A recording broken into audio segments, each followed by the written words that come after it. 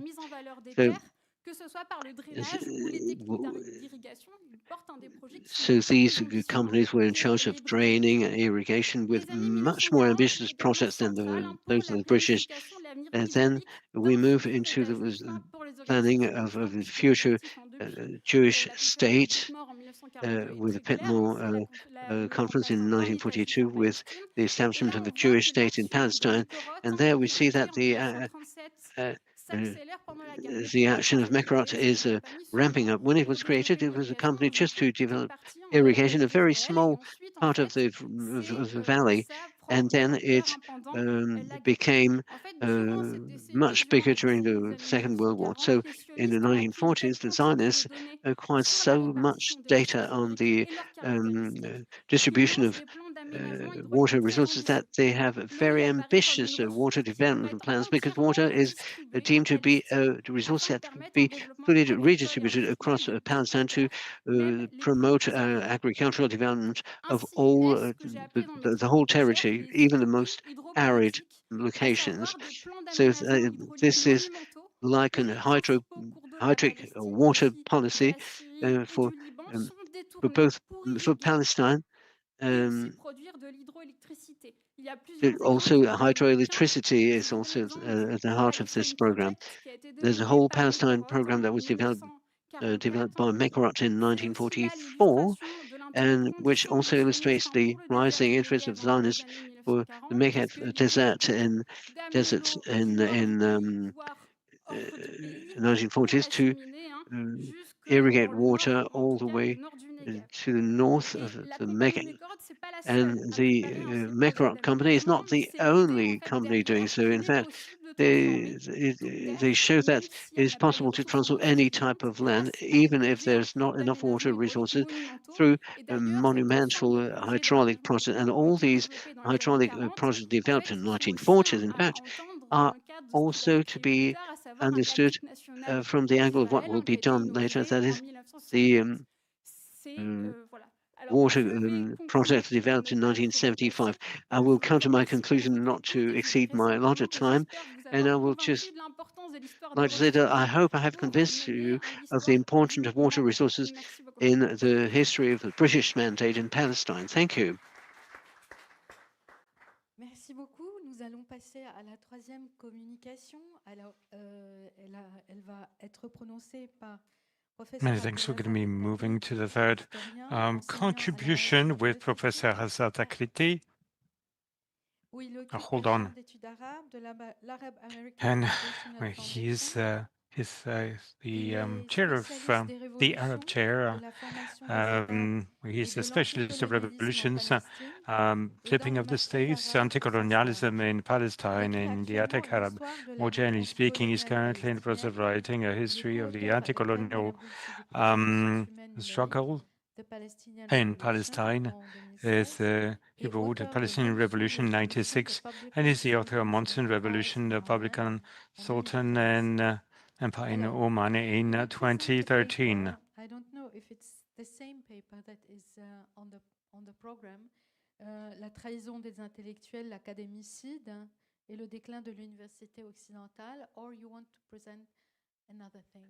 Well, we've had to adjust the paper in accordance with the theme of the panel, which is, of course, a mandate theme. Okay. Initially, I'd come here to speak about what happened to the universities in Gaza, which is the worst case of the destruction of a university sector in modern history. Every university has been destroyed, every community college, and they've still persisted in education through online means now. So the universities are there through their people, reminding us that the academy is a community of scholars. It is not just a site. It is not a location. No matter how great the location is. The Collège de France, for example, may think of itself as a great location, but today it proved itself as a location that is subservient to power and that is not standing up to power.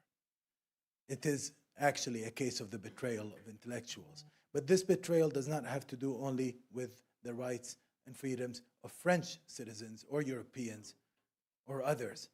It has to do with the future of education in an important part of the world, in Palestine. Now, as part of this theme, I'm going to start with the present and look at the lineages of this logic that allows for such actions to happen through looking at the mandate period. So let's look at the question of framing. And I'm going to start with the present with a statement that was launched on February 28, 2021 by the American Historical Association. The statement condemned the Russian invasion of Ukraine in the, quote, strongest possible terms, end of quote. It rightly described the invasion as a brutal violation of Ukraine's sovereignty, noted that it was anchored by a set of outlandish historical claims, and deplored the fact that the war is based on such a distorted and tendentious misreading of history. It called Vladimir Putin by name, accused him of spreading a narrative that, quote, grossly simplifies and distorts Ukraine's history, end of quote. Going further, the AHA put its weight behind contemporary Ukrainian nationalist discourse, highlighting Ukraine's linguistic and cultural distinctiveness and equivocating the country's Western connections with its historic ties to Russia. The AHA ended by announcing its vigorous support for, quote, the Ukrainian nation and its people in their resistance to Russian military aggression and the twisted mythology that President Putin has invented to justify his violation of international norms, end of quote. The statement was explicitly political, unyieldingly moral in its tone, and implicitly supportive of armed resistance. It did not contain a demand for peaceful solutions, a call for negotiations in which both sides would make painful concessions, or a lecture to Ukrainians on the virtues of nonviolence. It took no longer than 4 days to issue, and insofar as we are aware, there was no major debate around it within the US historical profession. The AHA was simply adding its voice to a loud chorus that included thousands of Western learned societies, governmental entities, businesses, and civic outfits. In essence, it articulated a theme that is all too familiar to historians: the abuse of the historical record by the powerful as they seek to dominate weaker nations.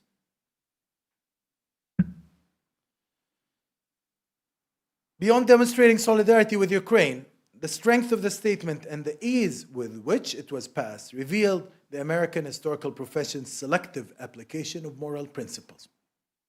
During the Gaza genocide, you had a large group of historians, I was amongst them, that demanded that the organization take a stance on the Gaza genocide, specifically focusing on the scholasticide dimension, the destruction of the education sector. That is something directly relevant to the American Historical Association's mission.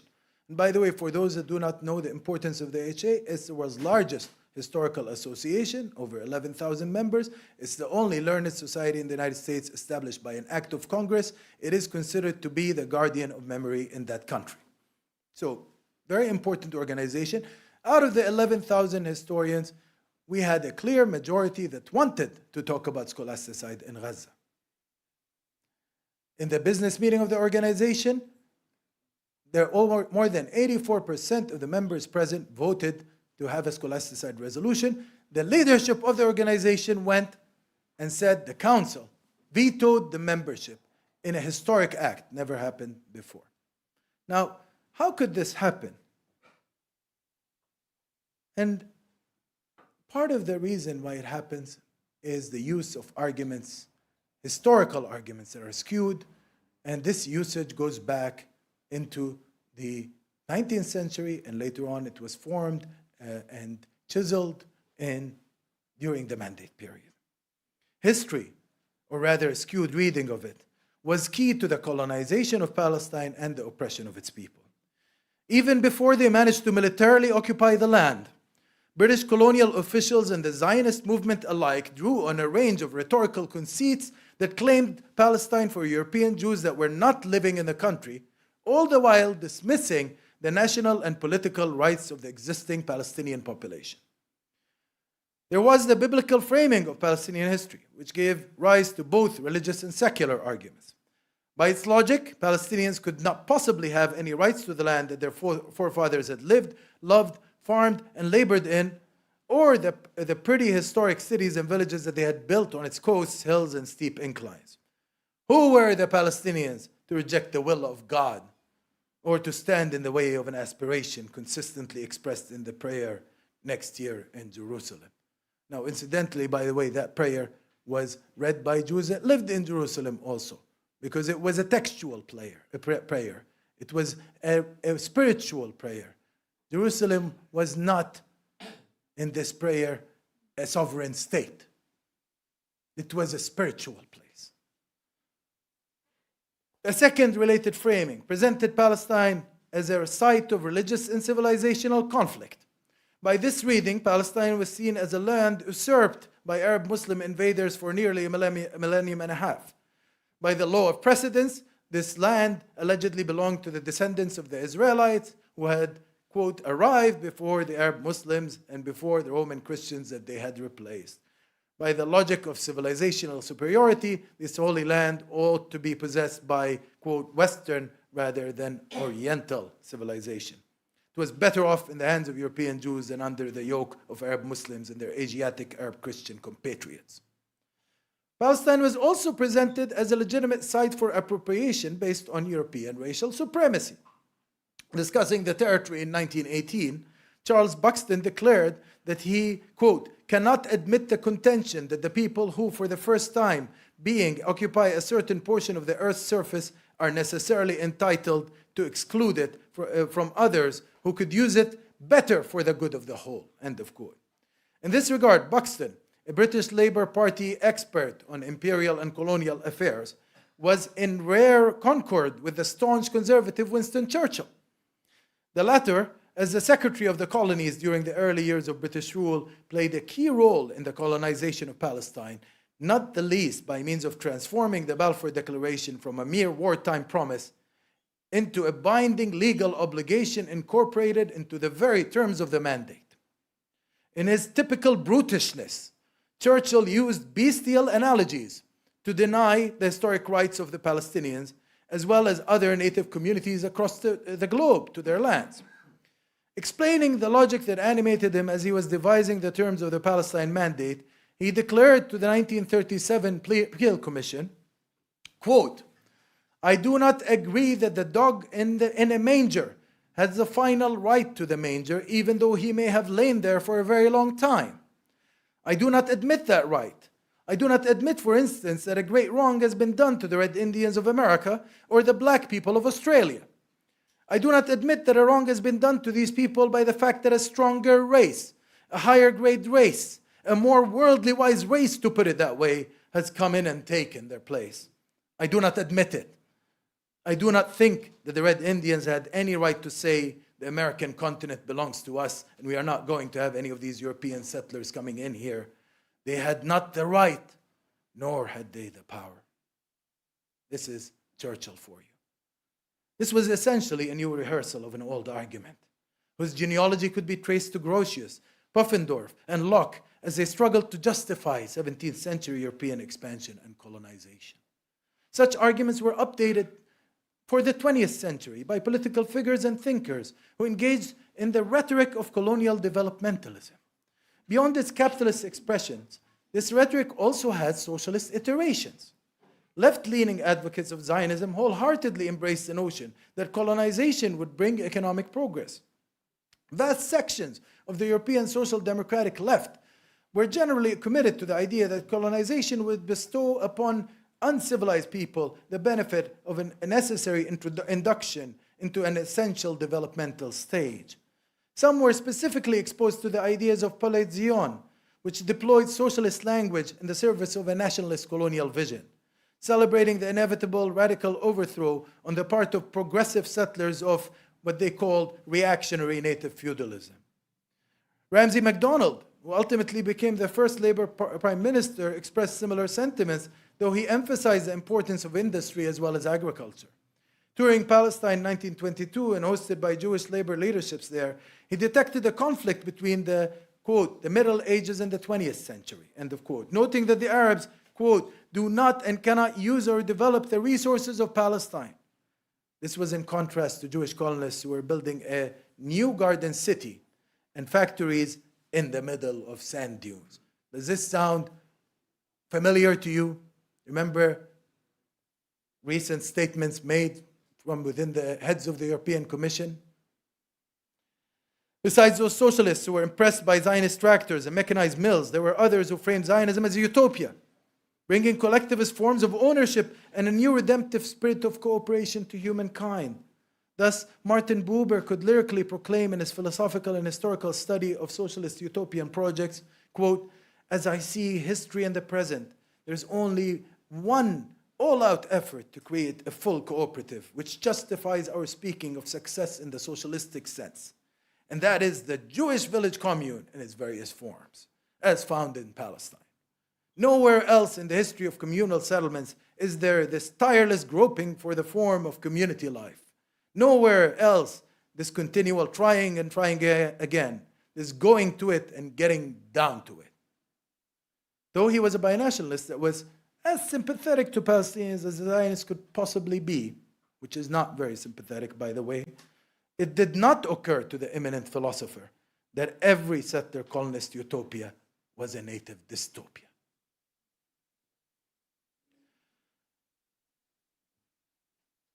Now, Buber's view quoted here, expressed shortly after the Holocaust, was shared by Philo-Semites several decades before it. Their enthusiasm for Zionism as a utopian solution for the Jewish question was informed by such events as fin de siècle Russian pogroms and the Dreyfus Affair. Ironically, however, their framing was shared by reactionary figures who propagated an unabashedly anti-Semitic reading of history. Among those, the most influential was undoubtedly Lord Balfour, the man who was responsible for the anti-Jewish 1905 Aliens Act as Prime Minister of Britain and for the 1917 Balfour Declaration as Foreign Secretary. In his introduction to Sokolov's History of Zionism, Balfour framed the colonization of Palestine as a solution to what he saw as, quote, the problem of Jewish presence in the midst of Europe. Problem. Quote, "Conversations I held with Mr. Weizmann in January 1906, he noted, quote, convinced me that history could not thus be ignored, and that if a home was to be found for the Jewish people, homeless now for nearly 1900 years, it was vain to seek it anywhere but in Palestine," end of quote.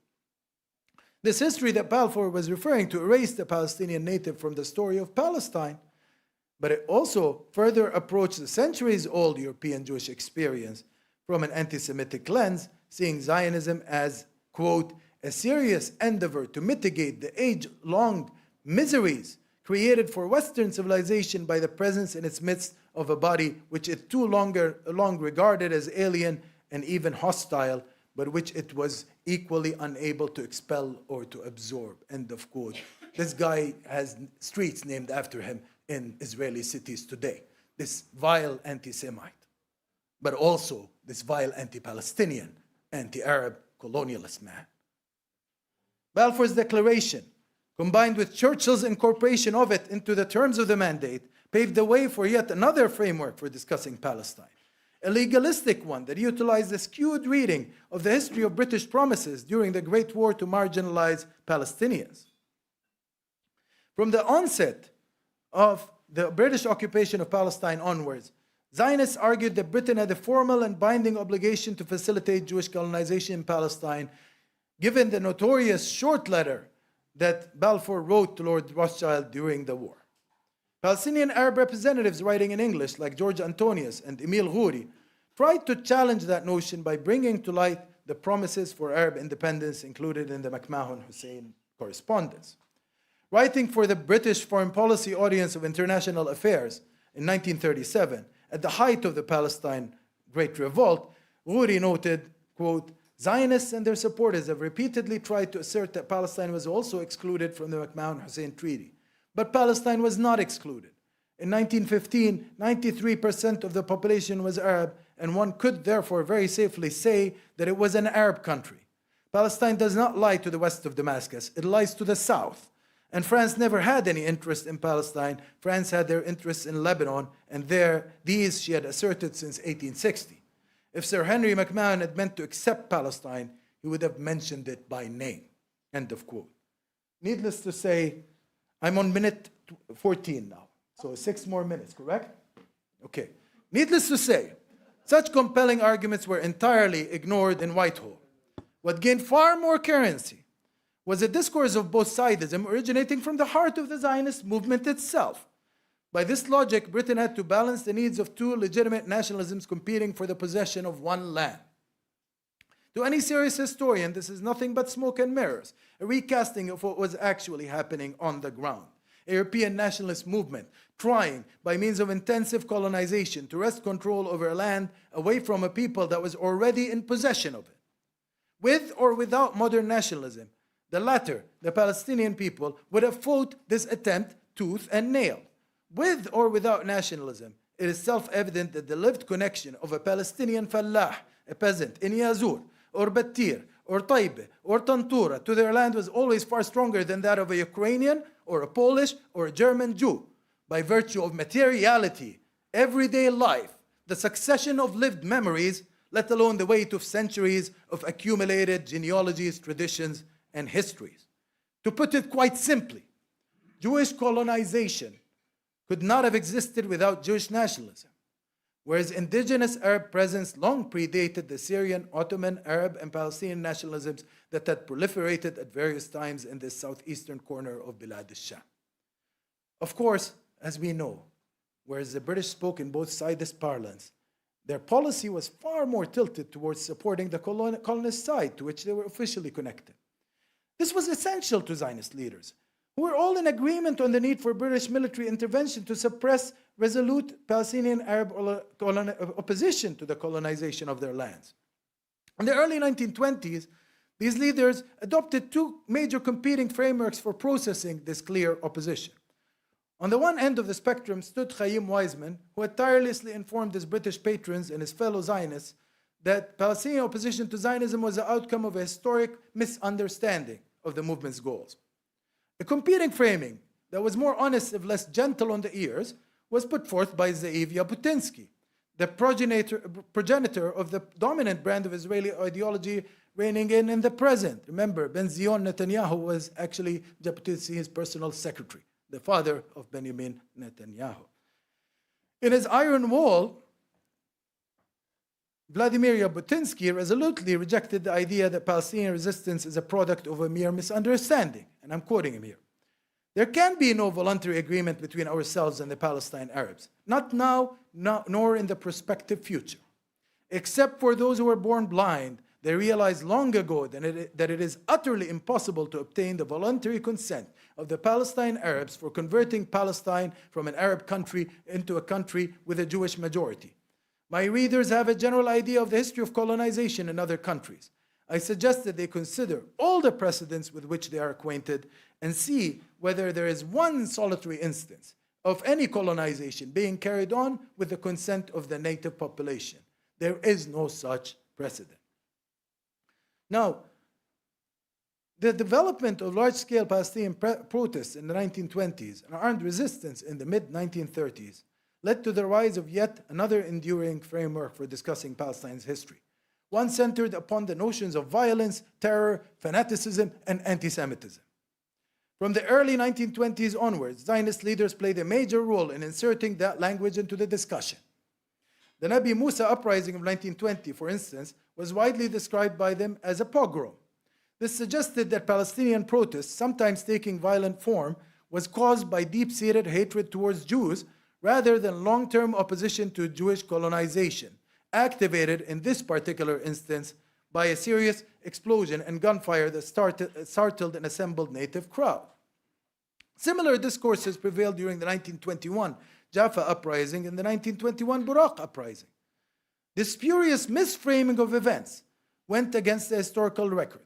There is no evidence of a formalized and persistent ideological opposition to the Jewish presence in the midst of the Muslim majority or systematic targeting of their lives or possessions. This fact mattered little to colonial ideologues and historians as they attempted to equate between native anti-colonialism and the long-standing and immensely violent European anti-Semitic tradition. There was no Pale of Settlement or even a Jewish ghetto in Palestine, and Zionists could not point to a single 19th century or early 20th century massacre equivalent to Odessa, Kishinev, or Bialystok. Nor could they find in the literary annals of Palestine an Arab de Meister, Schopenhauer, or Renan.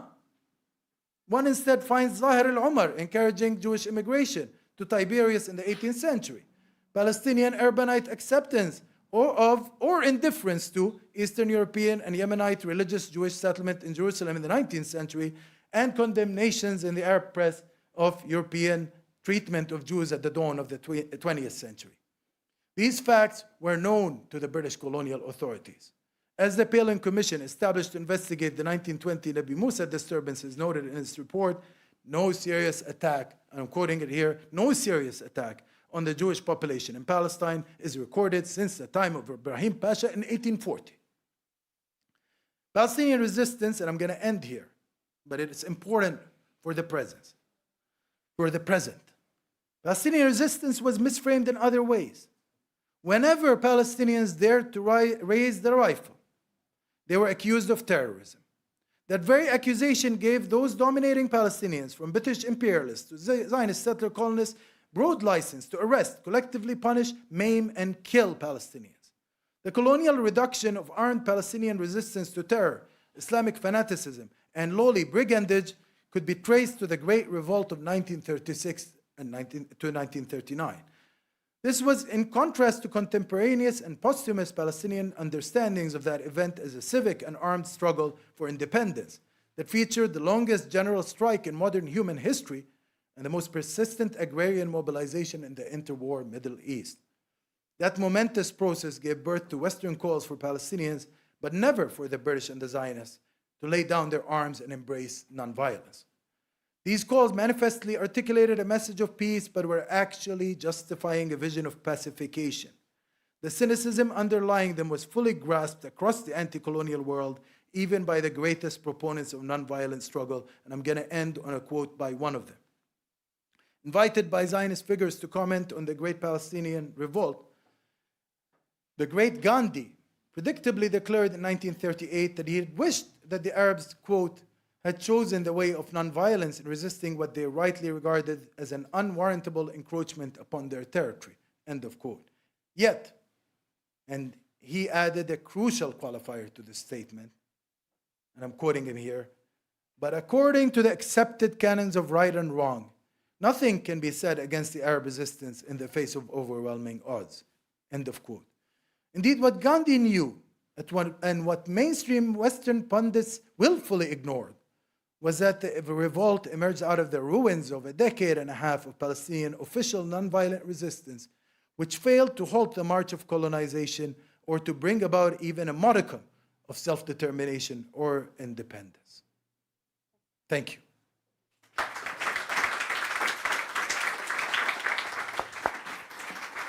Thank you very much. So now we will, on va passer aux questions. On a combien de temps? Combien? 10 minutes maximum. Donc moi I had some questions, but I'm not going to ask the question. So I'm giving je passe les questions au débat au public.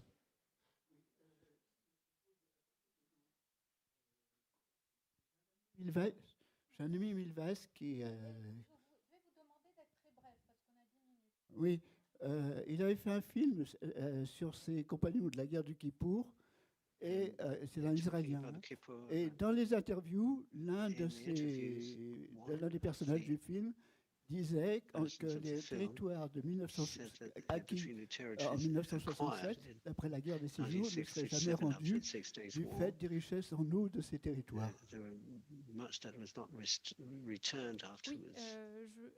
Oui, alors cette remarque sur l'eau, évidemment, qui est centrale sur tous les conflits, soit les conflits israélo-arabes en 1949, between Israel and the Arab countries. C'est-à-dire que You're right. l'eau, comme dans nombreux conflits armés, like in many armed conflicts, is central, souterraines ou surface. whether surface or underground water. So thank you. You're right in pointing this out.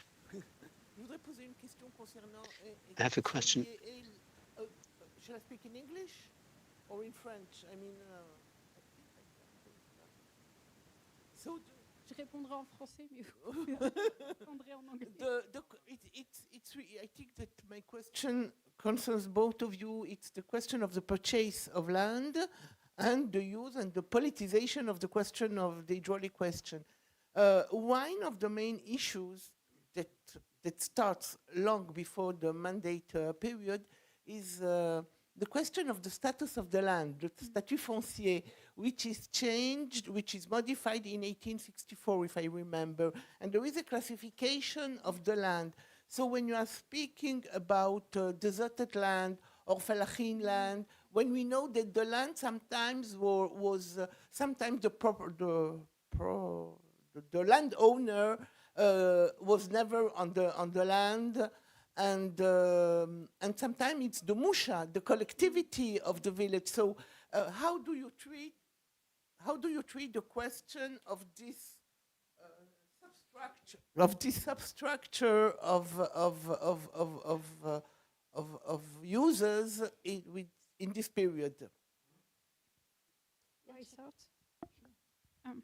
Alors, c'est une question évidemment essentielle. Of course, it's a key question, the status of land, land tenure. In my work, I could not present this here, but of course, it's very interesting for me because it's based on Ottoman law. Actually, I look at how the British judges interpret the categories of Ottoman land law, and they give it a particular twist from their own angle. But what's interesting is that the status of land according to Ottoman categories water does not appear to be central. It's only from 1930s where they're talking about a cultivated. In fact, in the reports and the discussions for Zionists, in fact, the categories of the Ottoman law are not used, and they disappear completely as the benefit of the techniques that is basically to know, because the British, in fact, at the beginning of the 1930s, decided that a cultural land is in fact a land for Palestinian, whether a Jew or Arab, that they can cultivate themselves. So it's a technical approach to the definition of land. And in fact, these categories for water resources disappear gradually from the discussions. For instance, the Mekrot does not look at the status of the land. Because of the development of industrial capitalism, the idea that land could be used in a commercial sense for the production of agricultural commodities led the Ottomans during the period of the Tanzimat in 1858 to establish a land law to regulate land so that it could be taxed, number one, and number two, could be bought and sold because of this demand to use land as capital. So that law did create 5 categories of land. Miri, which was technically owned by the government. Milk, which was privately owned. Matruk, which was land set aside for, let's say, village purposes. And Waqf, which was religious endowment land, and then what was called Mawat, which was essentially desert land. Now, the British inherited this system, and they agreed that the more land could be regulated legally, the more it would encourage, and this is the British point of view, encourage agricultural development, but it also would assist in purchasing of land. Now, musha was not a legal category of land, but a method of cultivation. And the British, both in Palestine and Jordan, which is the subject of my first book, hated musha. They said it inhibits agricultural production because instead of owning a piece of land, I, as a falah, owned a share of the land which rotated year to year. What's interesting is that in both Jordan and Palestine, keeping land in musha tenure actually worked against Zionist land purchases because they didn't want to buy a share in the land, they wanted to buy a piece of land. And so actually, this facilitated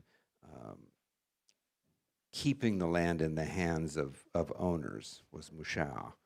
And so, but the entire land structure from 1858, the Ottoman Land Code, through the British Mandate was designed by whichever government it was to create a legal structure to encourage buying and selling of land and the ability of the government to tax the land. And so with this idea in mind, you had a marriage of particularly British concerns for land, which, as I said, were linked intricately with Zionist concerns for land, as well as quote-unquote development. So, I mean, the one point I would add to this, and of course, I agree with my colleagues, but it's important to remember the politics behind this, which is that it wasn't just a question of them needing money, the British.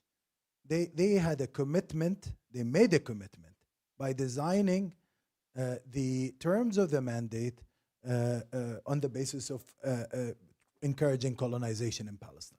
Once you center the entire mandate, which is, again, they inserted it into the League of Nations intentionally. The whole logic of the mandate was to transfer lands from Palestinian Arab hands into Jewish hands at some point, in some way, and additionally to transfer people from Europe there. And you can argue about, well, they did try later on to revise the policy, they did try to do a wake-up call during the Hope Simpson report or whatever, but at the end of the day, they did not. They worked really hard to continue this policy, and that's the heart of the matter. Palestinians fought this tooth and nail, and the British fought very hard to keep it going because they were also pressured by the Zionists. Okay, I think je vais mettre fin à cette séance. I think we have to close this session, unfortunately, and we have here two schools, an American school and a French school of thought to look at these. I would have liked to ask a question about the management of water and land and the complementarity of these policies and the heritage there. But we lack time, so I will say thank you to all three of you for your contributions, and we now move on to the next panel. Thank you.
Et nous avons un casque personnel qui s'est confondu avec les casques d'interprétariat. On va le mettre à la banque d'accueil si la personne le retrouve.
Tout est OK.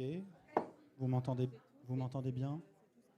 OK, si j'ai pas de retour négatif, on va peut-être pouvoir donc commencer ce troisième panel consacré à l'Europe institutionnelle qu'on a, s'il vous plaît, qu'on a intitulé donc l'Europe institutionnelle, histoire d'une impuissance.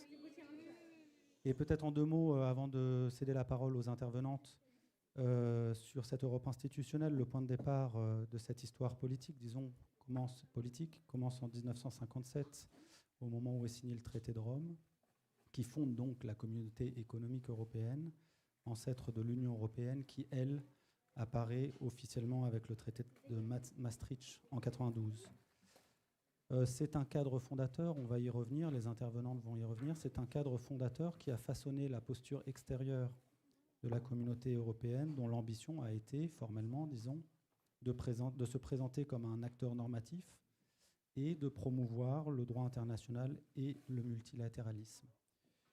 Et donc, progressivement, vous avez des institutions européennes qui se structurent et qui permettent à l'Union européenne de se doter d'une diplomatie commune, bien qu'évidemment elle soit marquée par les divergences entre les différents États membres.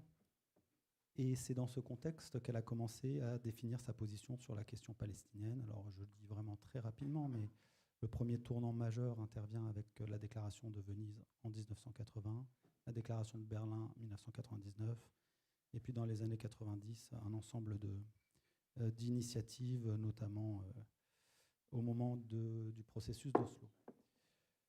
Voilà, je ne vais pas en dire plus. Je vais céder la parole immédiatement à nos intervenantes. La première d'entre elles, Daniela Huber. Vous êtes maîtresse de conférence au département de sciences politiques de l'université Roma III. Science Department of Roma III University in Italy. You're a scientific advisor as well of the Mediterranean program and Mediterranean, Middle East and Africa, the Institute of International Affairs, and you're going to be addressing the historic evolution of the role of Europe in the conflict in what you've entitled the EU in Israel, Palestine, continuities and ruptures. Okay, does this work? I don't know if there are my slides. I need to press this. Yes, okay, good. Thank you very much. Thanks to the organizing team for organizing this conference and for hosting us here despite all the difficult circumstances, for your resilience and courage to do this. Now, I will present a more historical view. Let's say I'm a political scientist, so it's not really historical, but I will start from the Rome Treaty, and what I will present today is based on 2 works of mine. The first is a book I have published 4 years ago with State University of New York Press, and an article for the latter part, which is more for the current period, which I have published in the Journal of Common Market Studies. So I will look into the kind of historical evolution of the European role in Israel-Palestine, and I will do so in 4 periods. The initial period surrounding the Rome Treaty, then the period in which European foreign policy cooperation emerges, the period after the Cold War and in the US unipolar moment, and the last more multipolar period, which starts with the economic crisis, the Arab uprisings, and where we find ourselves now. So, of course, the European community is founded with the Rome Treaty in 1957. That is just a few months after the invasion of Egypt of the UK, France, and Israel. It also takes place during the Algerian War of Independence. Indeed, Algeria is initially associated with the European community. So what we should bear in mind here, that we are now moving to the European community, to the European Union, is that, of course, there is a particular colonial history of the European community that we should take into consideration. P.O. Hansen and Stefan Johnson have written a brilliant book about this. But what I would like to stress is that we also need to be aware that this move of foreign policy from the European states level to the European community level kind of obscures the very concrete historical responsibilities which continue to sit at the member state level for Israel-Palestine, and which both a political but also, of course, an analytical move from the state level to the community level ignores. The European community projects an image of a civilian power Europe onto the world, which distances itself from the European past without taking actual responsibility for it. Historical responsibility is typically relegated to a distant other, and moving along analytically also means, of course, not looking into these concrete ongoing legacies set by European colonialism, by European anti-Semitism. And so there is no concrete recognition of the impact which this European history has had on the Palestinians. Moving to the period after Arab independence and the Suez crisis, the Suez crisis in particular, regional politics are no longer dominated by Europe, but by the US and the Soviet Union, who cooperate to manage what they call the Arab-Israeli conflict through the United Nations initially. This European non-role becomes of increasing concern to the Europeans in wake of the 1967 and 1973 wars, which raised from a European perspective both security and economic concerns, particularly, of course, due to the oil boycott. So the European political cooperation on foreign policy is formed in 1970, and it begins to define foreign policy also on the issue of the Arab-Israeli conflict. Now, what is very interesting to observe in light of the theme of this panel in that period is that the discourse of the Europeans begins to change quite fundamentally.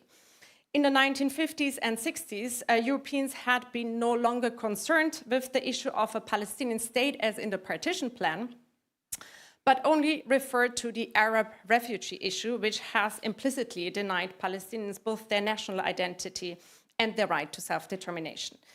In 1973, instead, we see quite a sea change in discourse, as the member states proceed with the following statement, which you can see here, where for the first time they speak of the legitimate rights of the Palestinians, now acknowledged as a people, and the need to end the occupation in line with international law. Shortly later, they start to speak of a Palestinian homeland. And even stronger is the Venice Declaration, which you can see here, which evidences European discomfort with the US-brokered Egyptian-Israeli peace treaty, which excluded the Palestine question. Again, what you can see here is that the Nine insist on international law, on the Palestinian right to self-determination, on the illegality of the settlements, on including the PLO into negotiations. But they also insist on two other points that I would like to draw your attention to, which is they insist on deoccupation, and they insist on the UN as a guarantor, which, of course, with the entrance of the US as mediator and monitor, the UN has gradually lost this role in the conflict. What, however, you do not find in this declaration is a right to a state.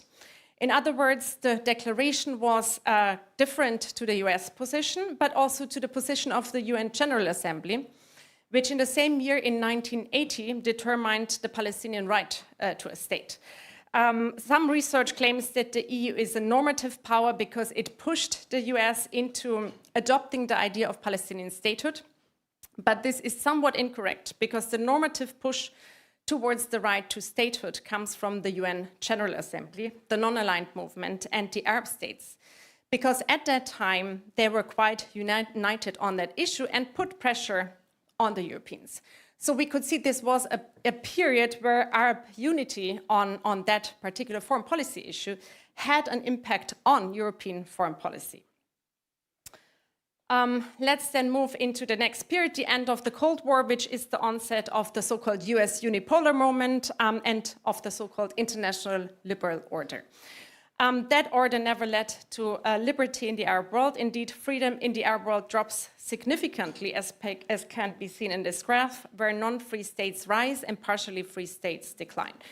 Now, this graph evidences a structural context in which, so you can see the non-free states are red, the hybrid states are yellow, and the free states are green. So this graph evidences a structural context in which Arab governments do not need consent of their populations for their foreign policies, including the peace process, which sets on in its various formations from the Oslo process to today's normalization process. Now, in this unipolar moment, both the Arab world and Europe move under the US umbrella. In the Arab world, there is less focus on the pan-Arabism of the 1960s and 70s or the Arab regionalism of the 70s and 80s. So there is actually less focus on Arab unity and more emphasis on state sovereignty. Fearing the rise of Iran, most Arab Gulf states move closer to the US, also militarily speaking. The Europeans enlarge the EU, but in an enlarged European Union, it is difficult to find consensus.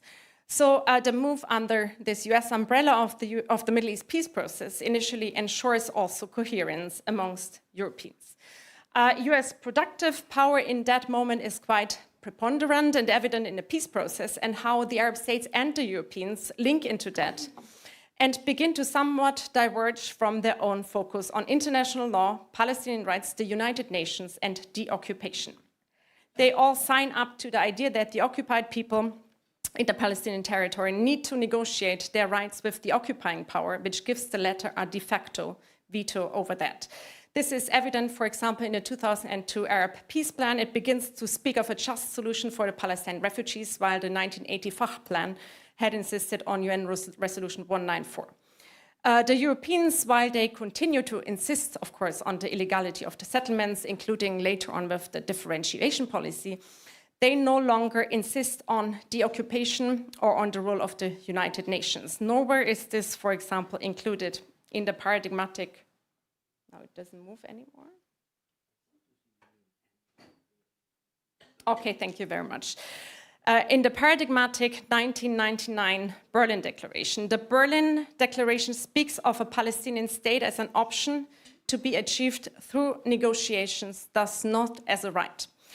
Furthermore, after the parliamentary elections in 2006, the EU follows the US no-contact policy with Hamas, which reinforces the division of the Palestinian political community. The European Union could have set up the same conditions for all actors, that is to comply with international law. So that would have actually strengthened the so-called international rules-based order, but that's not what the EU does. So what you see in the 1990s is a productive power of the United States, producing what Michel Patch and Somdit Sen have called the script of a peace process, which the Arabs and Europeans largely sign up to, and which has de facto never produced peace. It also appears that in this process, the capacity of the Europeans and the Arabs to produce their own script for peace, rooted in international law and in the international community as embodied by the United Nations, has largely been lost. Let's then move into the multipolar world, which IR scholars place roughly around the economic crisis of 2008.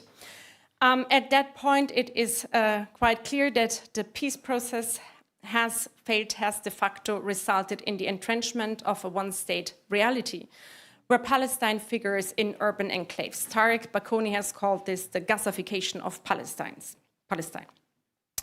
The Europeans acknowledge single human rights violations in this reality, but do not acknowledge the structure in which these human rights violations occur systematically and which leading local and international human rights organizations have described as a form of apartheid. Furthermore, in 2011, the Arab world becomes not only divided, but splits up deeply. And the PLO at that point decides to turn to the so-called rules-based order and presents its non-member observer status to the UN. Palestine accedes to the Rome Statute in 2015 and refers the case of Palestine to the International Criminal Court. And what we can see now is that the Europeans become divided. Yeah, you can see that here, that in 2003, votes in the UN General Assembly on asking advisory opinion from the International Court of Justice on the building of a wall, the Europeans abstained together. The second slide is the votes of the European member states in 2022, always in the UN General Assembly, regarding the case of the Palestinian right to self-determination referred by the UN General Assembly to the ICJ. And here you can see how divided actually the Europeans have been to vote on that. Now remember that in 1980, the 9 foreign ministers had actually insisted on the inadmissibility of the acquisition of territory by force, on the Palestinian right to self-determination, and on an end of occupation. This is precisely what the court is asked to look into in 2022. However, you can see that the Europeans are no longer united on that.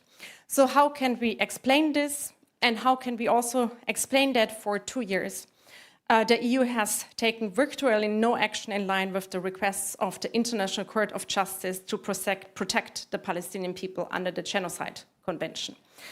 Now, I was trying to find an answer to this question in this latest article of mine, because EU behavior doesn't make sense from a rationalist, realist view, so from what I call the logic, or what is in the IR literature called the logic of consequentiality, nor does it make a lot of sense from a value and norm-driven perspective, or what in the IR literature is called the logic of appropriateness, because the European Union undermines its global standing, as well as international law, in which it has a vested strategic and normative interest. And so an answer to that question might be that the EU is still based in or returning to what I have called a logic of coloniality in this particular case, and others like Hans Kudnani have called Euro-whiteness, where our democracies, the European project, and the international order it produces feature ethno-religious, if not racist, hierarchies in which Palestinians figure as partially rightsless subjects, or in other words, in legal subalternity, as R.D. Imsays has termed it. And this partial rightslessness is, of course, not of Palestinians, is not without consequences for our own democracies. There is, of course, a boomerang effect to it, and we could also see that in these days here. So I would stop here, and thank you very much for your attention.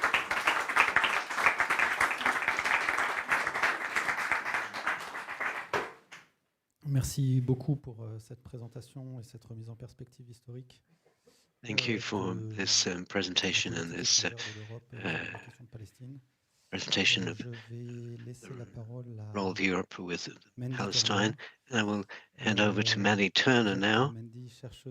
Mandy, you are a research worker at the Queen's Mary, London, University of London, and also the Queen Mary University and International State Crime Initiative, working on various types of conflicts, multilateralism, and the question of Israel and Palestine in particular. And you have a recent book that was published, Western,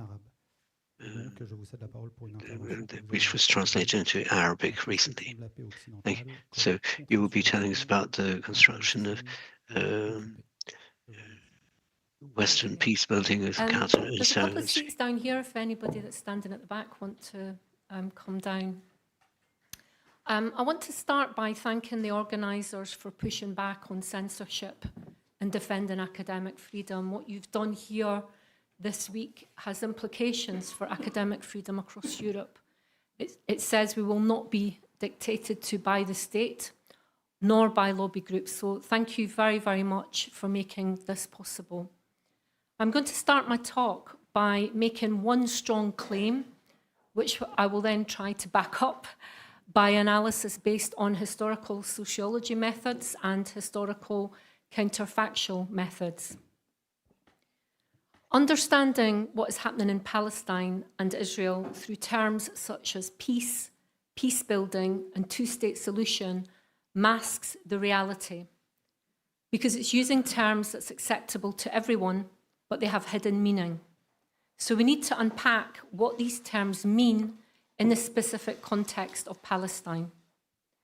So my analysis today will be predominantly focused on the past 30 years, but it still applies to the present day, and I'll make some final comments about the peace plans at the moment.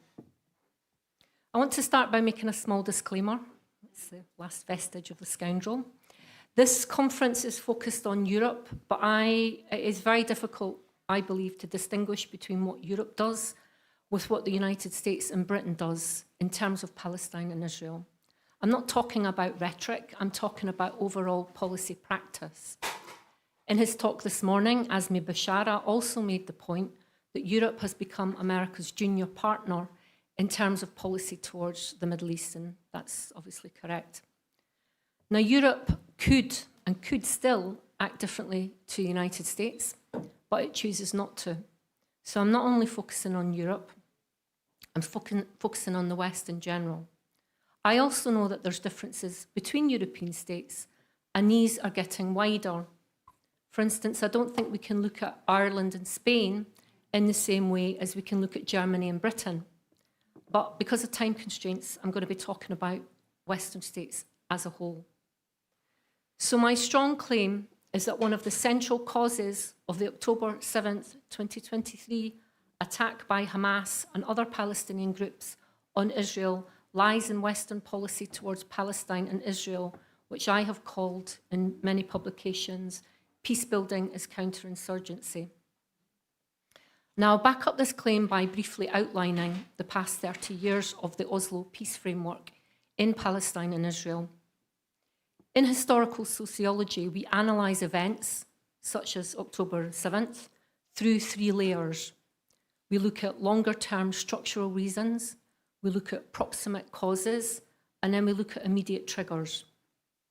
Now, the longer-term structural reason for Hamas's attack is Israel's settler colonial apartheid system, because processes of dispossession and violence will always provoke opposition. The proximate cause of the attack was that the Oslo Accords and the Oslo Framework turned into a counterinsurgency tool. This is primarily because Israel was not forced to stick to its side of the agreements, whereas Palestinians were subjected to increasing and ever-accumulating forms of control dressed up in the language of reform.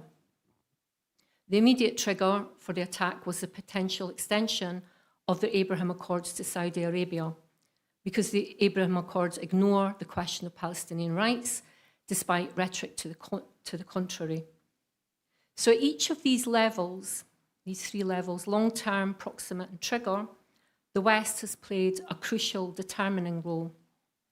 Now, I'll leave aside the longer-term structural reasons of Israel's settler colonial apartheid system over Palestinians, mostly because that's already been covered by earlier panels. I will focus on the intermediate level of proximate causes and make some short concluding remarks about the current peace plans. So the proximate cause of October the 7th was the Oslo Framework, which was developed in the aftermath of the peace agreements of 1993 to 1995. And this is where my peace building as counterinsurgency framework is useful. My basic argument is that Oslo turned into counterinsurgency. Whether it was designed to be or not, I will leave to another discussion, but this is what it turned into. So what do I mean by peace building as counterinsurgency? Well, counterinsurgency doctrine, or COIN for short, was developed by the French and the British to control their empires and defeat anti-colonial movements. The United States used COIN during the Cold War to defeat nationalist and socialist movements that challenged its economic and strategic interests. Counterinsurgency techniques were developed and applied by the British in Palestine, by the French in Algeria and Indochina, and by the Americans in Vietnam and Latin America. COIN was also applied during the United States War on Terror, and American General David Petraeus and other military strategists proposed a COIN for the 21st century that was codified in the 2007 US Counterinsurgency Field Manual.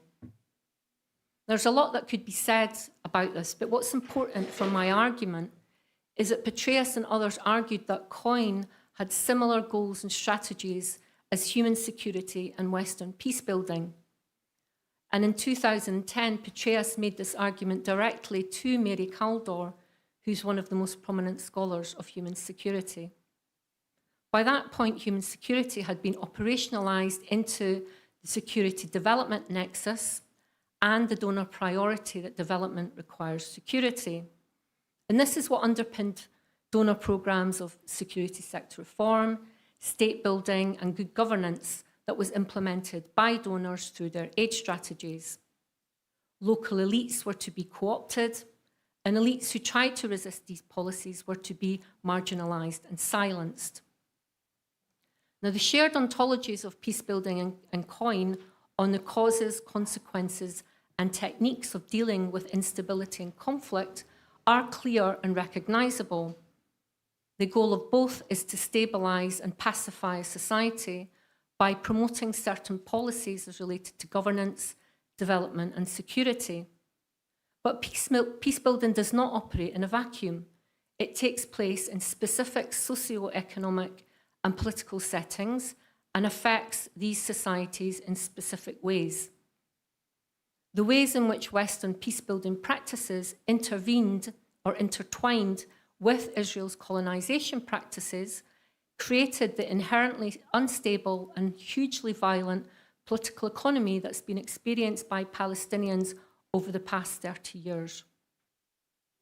Now, Israel's counterinsurgency strategies against the Palestinian people involve what is referred to by COIN specialists as kinetic techniques, otherwise killing power, that covers direct military intervention, mass incarceration, detention without trial, torture, house demolitions, target assassinations, and collective punishment. Israel also uses pacification techniques of population control, such as restrictions on movement, marriage, and residency, and a closure regime of checkpoints, barriers, and the separation wall. The basic principle is to make life for Palestinians impossible. So it's within this context that the usual activities in the peacebuilding toolbox, state building, security sector reform, democracy promotion, private sector economic promotion, and support for civil society, this was the context in which these were pursued. So in the context of the occupied Palestinian territory, these principles, these activities, operated as another layer of pacification techniques that meshed with the structures of domination created by Israel. So if we take these three different spheres in turn, I'll briefly outline what I mean by them. So the three spheres of governance, economic development, and security, we can see how these operated in practice in the case of Palestine. So in the case of governance, Western strategies focused on supporting certain Palestinian elites and embedding their power in opposition to other elites. Now, using aid to prop up preferred political elites is common in peace processes or at the end of conflict. But in this context, the Palestinian elites were those that Israel and Western donors decided were acceptable. The United States, obviously the most important donor, played the main role, but European states also played an important role. I have labelled this the Partners for Peace discursive framework, because Palestinian political elites who were accepted as partners for peace were the ones that had been vetted and agreed on by Israel. Now, they also had an advantage over their opponents because they were then able to access sources of aid and political support. But this framework provided the ideological rationale for disciplining Palestinian political leadership when it followed policies that Israel and its Western allies did not like. There are many examples over the years of how this is operated. It's been clearly visible when Palestinian elites have tried to hold Israel accountable in the UN, in the ICC, or in the ICJ. The Partners for Peace discursive framework masks external interference into Palestinian politics and is used to manipulate and control. In the area of economic development, Western strategies focused on supporting the development of infrastructure and through the Paris Economic Protocol, which was the economic part of the Oslo Accords.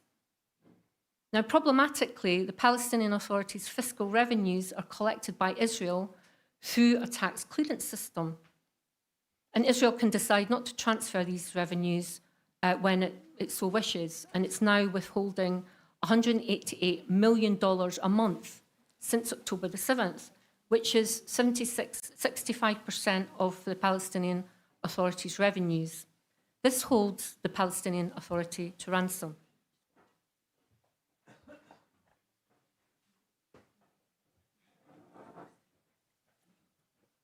In the area of security, Western strategies have focused on creating a Palestinian security force that's able to assure stability. But in this context, this has meant promoting and regulating security coordination between the Palestinian Authority and Israel under the auspices of the Americans, under conditions of occupation and colonization. Their primary job has been to police resistance against Israel. So Western peacebuilding has operated as another layer of pacification techniques which have acted to dismantle Palestinian resistance to Israel's colonization practices of dispossession, destruction, mass incarceration, de-development, and ethnic cleansing. The net effect of the Oslo structures and the Western donor policies has been to ensure that Israel's security is prioritised, that Palestinian elites are prepared to accept the Oslo frameworks that were kept in place, and that budget support and aid were there just to prevent extreme poverty and political instability. Now, these strategies of peacebuilding as counterinsurgency are packaged as legitimate tactics in the pursuit of peace. But in essence, the Oslo framework ended up in a situation in which Palestinians policed other Palestinians against resistance, while Israel continued to confiscate Palestinian land. However, I'm not saying that Palestinians had no agency, but their agency was restricted within a framework controlled by Israel and supported by Western donors, and this remains true today. So the ability of Palestinian elites to maneuver is limited to what Israel will accept, and Israel can control what they do by using bureaucratic techniques of cutting off tax transfers, shutting borders, rescinding travel documents, and of course it can use violent military actions. At crucial points, Western donors have also used diplomatic pressure, cut off aid, and sanctioned Palestinian political elites. We've seen this cycle repeat continuously over the past 30 years. Now, the first interim period of peacebuilding as counterinsurgency that began after the first Oslo Accords ended with the failure of the Accords to lead to a final status agreement. Then we saw the outbreak of the Second Intifada in September 2000 and Israel's response of extreme forms of military violence. What was the West's response? The West's response was the roadmap to reimpose stability and re-establish peacebuilding as counterinsurgency. Reform was the language, security was the objective. There was no attempt to impose any conditionalities on Israel.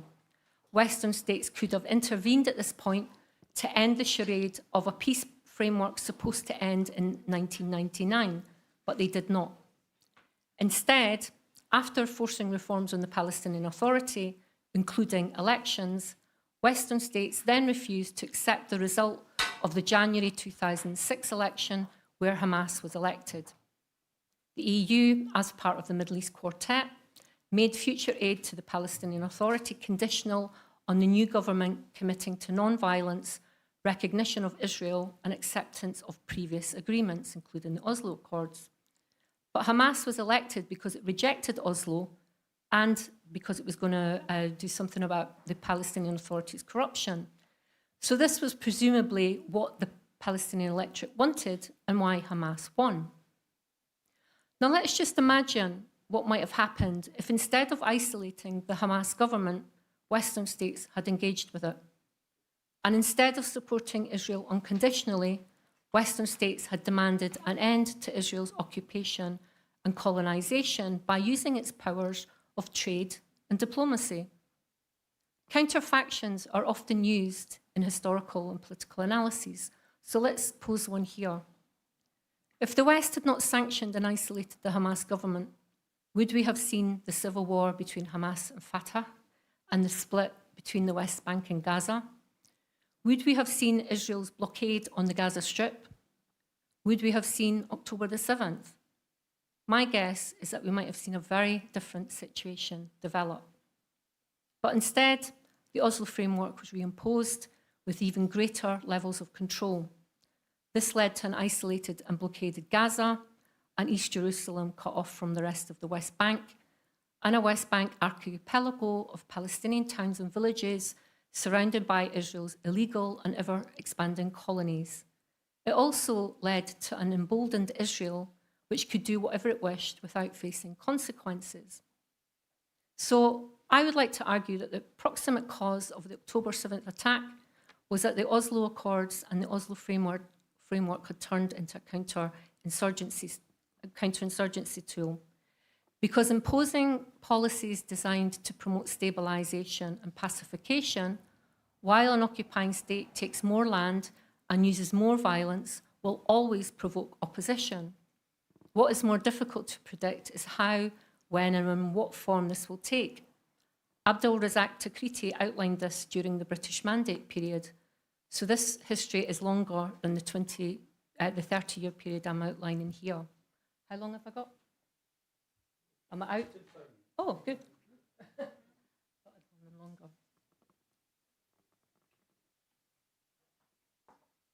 So as I say, this history has been going on longer. Okay, no problem. Mish mishkila. But now, yet again, we are seeing the very same language of peace being instrumentalized, not to end Israel's occupation, but to further entrench it, not to lead to Palestinian self-determination, but to deny it until an undefined future date, perhaps never. Colonial rule has been labelled a peace board. Reform of the Palestinian Authority replaces sovereignty. The US administration a few days ago announced that it is proposing to build what it's called alternate safe communities in Gaza, where Palestinians who are vetted by Israel will be allowed to live. This is exactly the same as the Strategic Hamlets program that America funded in Vietnam. Peacebuilding as counterinsurgency is what underpins the current post-war plans for Gaza. But on each occasion that a peace is forced on Palestinians, more violence is needed to make it work, both bureaucratic violence and military violence. And to justify their actions, Western states resurrect the mythical peace process. On the 7th of October 2025, for instance, European leaders used Trump's 20-point Gaza peace plan as a pretext to freeze talks about sanctions on Israel. Palestinian lawyer Diana Boutou has called the two-state solution the magic pill that, when swallowed, makes Western states forget their obligations under international law to end Israel's occupation and violation of Palestinian rights. So I will finish with a caution. Beware the language of ceasefire and peace. The language of ceasefire has been twisted to mean a ceasefire not of Israeli bombs, but of Palestinian demands for self-determination, dignity and freedom. The phrase, give peace a chance, is again being used to deflect calls for justice and accountability. If Western and specifically European states, I've given up with the British state, want to see peace with justice and want to uphold the right to self-determination and international law, then they need to change their approach. The approach should be decolonization.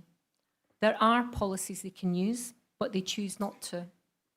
Some panels tomorrow will be dealing with this specific issue. Thanks again to the organisers for upholding the right to academic freedom. Thank you.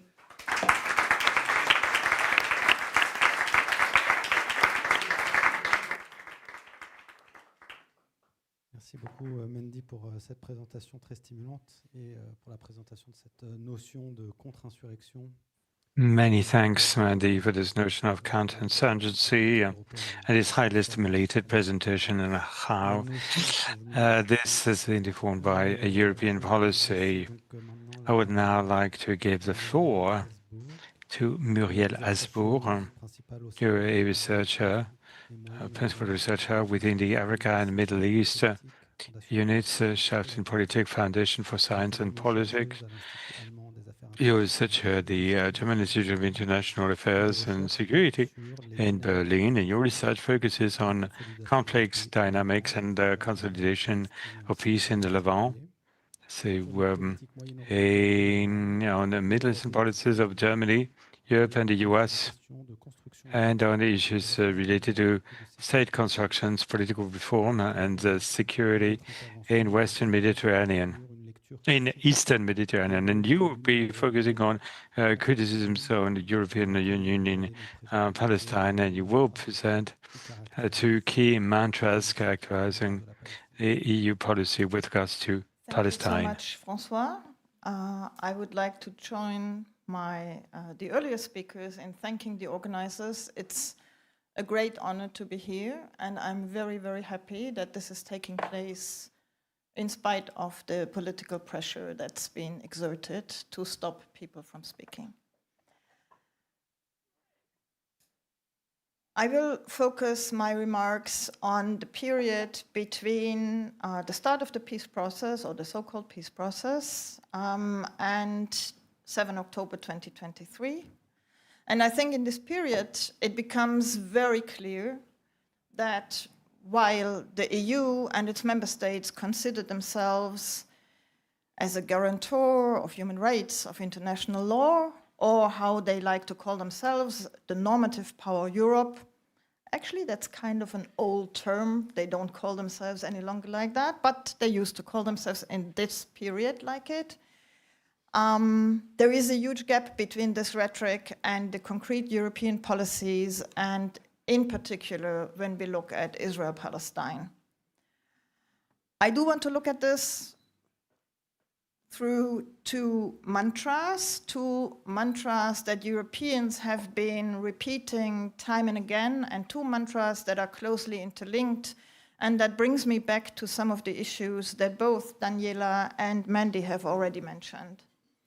The first mantra of European policies in this period has been that Europeans will support a two-state solution as the only viable approach to the conflict, while at the same time, Europeans have shied away from exerting any pressure in pushing that forward, and in particular, shying away from recognition of the state of Palestine. And the second related mantra is that the EU has supported reform of the Palestinian political system or the Palestinian Authority as a cornerstone of peace building, of state building, while at the same time it has deprioritized self-determination. So all the efforts at reform were actually not meant to build a viable, sovereign Palestine, but rather not to get there.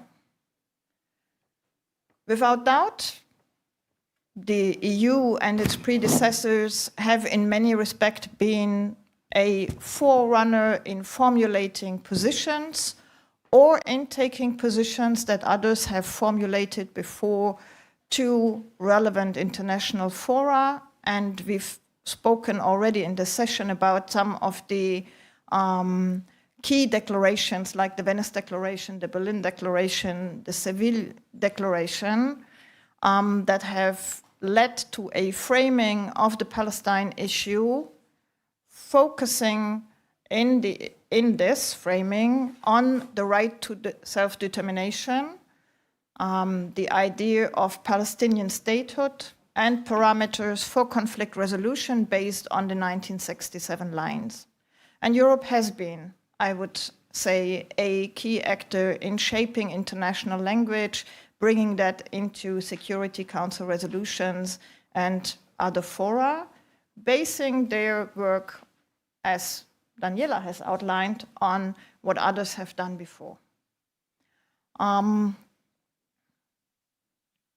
Since the beginning of the Oslo process, the EU and its member states have also turned into the biggest donor for Palestinians in the larger sense, supporting state and institution building, civil society, the UN Refugee and Works Agency for Palestine refugees.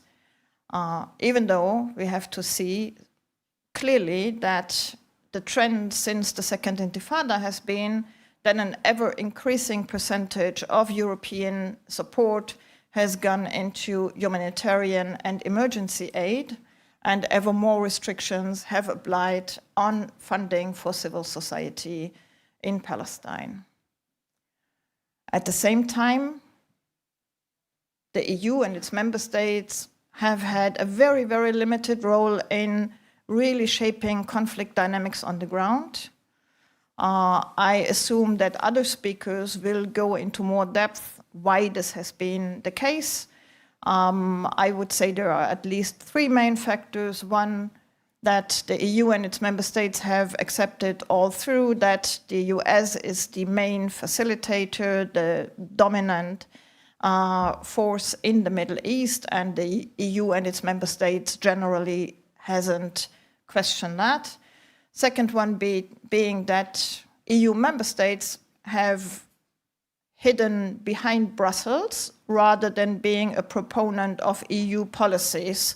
So in cases where we have had progressive stances of a high representative, the EU member states haven't put their weight behind it, but rather have preferred or prioritized their bilateral relations with Israel over supporting EU institutions and EU representatives. And then third, and I think that has been illustrated by some of the slides that Daniela has shown, the divisions among EU member states that are based in historical experiences that are different from member state to member state, in different national identities, in different political cultures, in a varying degree of closeness to the US, have all led to weakening the EU as a power and weakened the activeness of the EU. We have seen that since 2016, the EU wasn't able to produce joint council conclusions on the Middle East. There hasn't been unity in voting in the UN, and the divisions have increased even more after 7 October, so that there hasn't been any agreement on the way forward and the use of available instruments, be it the question of an embargo of weapons deliveries, be it the question of sanctions, be it a more consistent differentiation, be it the question of recognition of the state of Palestine, be it the suspension of the association agreement with Israel, you name it. No agreement on any of these issues. I would say that actually quite early on in the Oslo process, we can speak of Europeans being in a state of strategic confusion when it comes to the Palestine question, and rhetoric and actual policies have widened, or the gap between them has widened ever more. And as I said, this shows in particular to these two mantras. So let me speak about this first mantra, the two-state solution. The EU and its member states have held that conflict resolution has to occur through a two-state solution, and to be more precise, a negotiated two-state solution. And there couldn't be any alternative to that. By doing so, the EU from the start, and member states from the start, have given Israel a veto over Palestinian self-determination. And at the same time, when you look all through this period from the early 1990s through to 2024, Europeans haven't ever seriously considered using the leverage that they potentially can have to push towards a two-state solution. So the instruments that Europeans actually have at hand to affect the cost-benefit analysis of parties to the conflict, and in particular Israel, haven't been used, haven't been employed, haven't even been seriously discussed. And therefore, even when Europeans have criticized Israel, for example, for its settlement policies, for annexation policies, that hasn't incurred any cost for Israel. And it was also clear to Israel that it wouldn't incur any cost. Just to give one example, in 2008, the EU decided that the formal upgrade of relations between EU and Israel that had already been decided was to be suspended. And in 2012, the EU decided to suspend meetings of the EU-Israel Association Council. But the message that could have gone to Jerusalem from these signals was completely deflected, because at the same time we see an ever closer cooperation between Israel and EU institutions, for example, in the context of Horizon 2020. We see an ever closer cooperation between EU and member states, and particularly so in the field of military cooperation, arms cooperation, and intelligence cooperation. So while there was a formal holding of the upgrade of relations, in reality, relations between the EU and Israel have become ever closer, and that has been the trend all through. And therefore, all the signals that Europeans might have wanted to give through their rhetoric haven't been received at the other end. Mandy has also already spoken about that. Never ever has been there a conditioning of contacts or of cooperation with Israeli actors. We see that Israel is accusing Europeans time and again of being anti-Israel, of being anti-Semitic, of being one-sided in favor of the Palestinians. But actually, the opposite is true when we look at how Europeans deal with Israelis and with Palestinians, because after the Hamas election victory in 2006, it is Europe that conditioned the contacts with the Palestinians on their commitment to the recognition of Israel, the commitment to agreements signed earlier, and the renunciation of violence.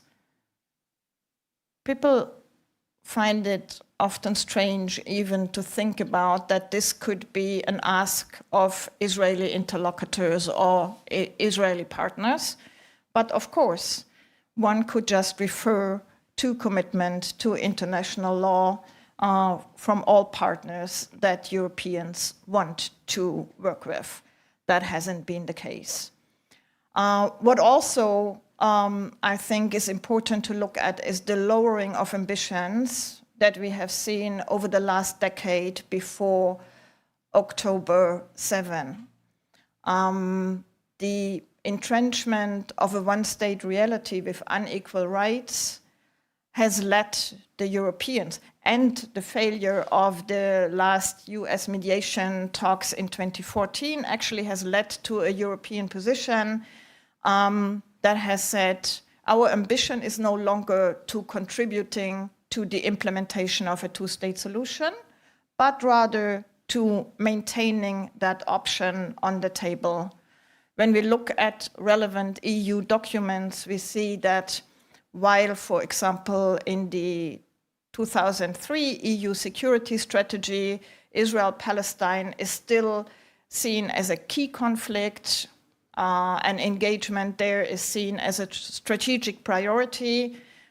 Look, 13 years later, in 2016, the EU global strategy, Israel-Palestine is no longer a strategic priority. It is no longer considered a key conflict. And of course, I've already said it, Europeans have not recognized Palestine, the state of Palestine, even though in the Berlin Declaration in 1999, they announced that that recognition would follow in due time. Apparently, they have felt that time never is due to recognize Palestine. Worse than that, not only have Europeans not recognized Palestine, I said I'm speaking not on the last 2 years, of course, they have also pushed the Palestinian leadership not to go for declaration of independence. They have pushed the Palestinian leadership not to join international organizations. They have pushed the Palestinian leadership not to go for international jurisdiction and international justice. And therefore, I would say they have not only not worked themselves for realizing the right of self-determination, they have also actively worked against it and tried to prevent Palestinians from realizing it themselves in, anyhow, a worse international situation. I would therefore say that the EU and its member states share very much in the responsibility for the failure of the Oslo approach, in the failure to achieve steps towards realizing Palestinian self-determination. They have actively undermined Palestinian efforts at self-determination and have always prioritized close relations with Israel. So they share also in the responsibility for the relapse into existential conflict over all of territory of British Mandate Palestine that has occurred, of course, before October 7, not on October 7. So the EU and its member states bear responsibility here, which doesn't mean that they are the only, and maybe not even the most important actor, but they are an important actor. And it's only after the horrors of what is happening in Gaza that suddenly EU representatives and member states have started again making conflict resolution a talking point, that we see a willingness of at least some EU member states to use leverage that they have, that they speak about recognizing the state of Palestine, that some of them have recognized the state of Palestine, that there is talk about suspending the association agreement and so on. But also, and again, Mandy has already mentioned it, it seems to me that in Brussels there was a big sigh of relief before the last Foreign Affairs Council meeting, because with the ceasefire and the Trump plan, now finally Europeans don't have agree on any of these measures that would put them into confrontation with Israel. The second mantra is that the EU has been the main actor in support of what is called Palestinian institution building and reform, and they have always claimed that this would develop effective governance, state institutions, and would serve establishing the nucleus of a Palestinian state, thus serve self-determination. Yet, in reality, what we see, it's not been happening in the service of self-determination. What has actually happened is that all the reform that has taken place has not been aimed at establishing accountability of the Palestinian leadership towards their own population, towards their own people, but rather towards the donor community and international actors. And all that with the aim not of realizing self-determination, but rather upholding the regime that was established in Oslo, the regime of joint conflict management with the Palestinian Authority as a subcontractor of the occupation, with specific roles for it. So when we look at different periods of or episodes of reform and how Europeans have supported it, we see this, I think, very clearly.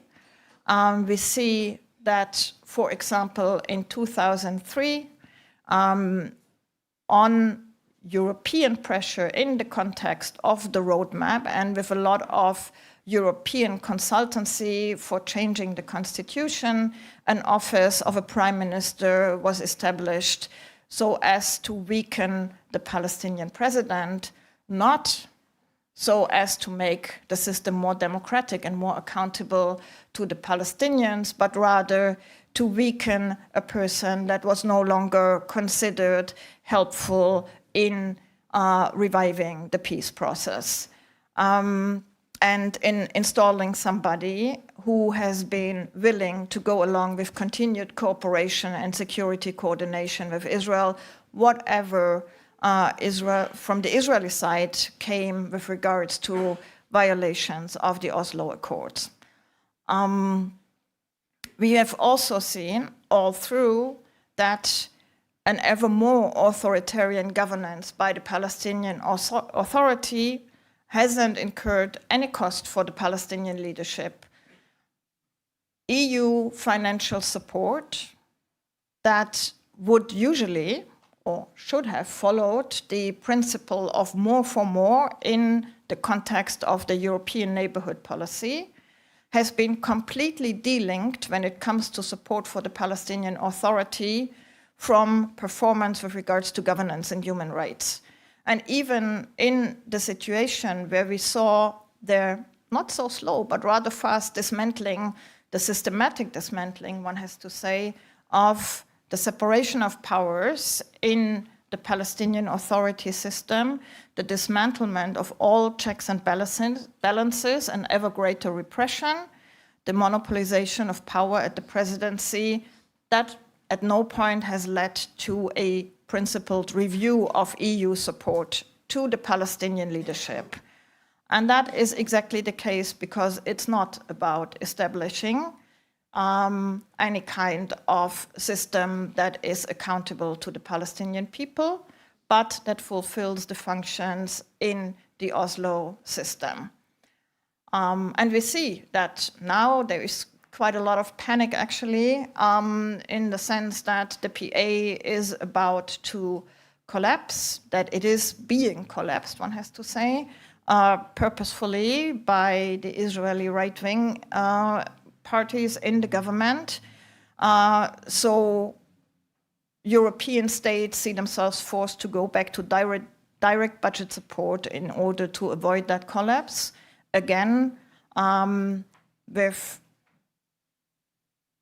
without conditionality in the sense of trying to go back to a more accountable system, but demanding reform that would serve the purposes of that system. First and foremost, reform of the security sector that makes the Palestinian security forces able to do what Mandy has said, counterinsurgency, rather than protection of the Palestinian people. And we see that the reform that is being supported by the Europeans, that the Mustafa government is actually doing right now, is maybe aimed at making the government more effective, increase a bit the output legitimacy, but that doesn't affect the political system and the regime as such at all.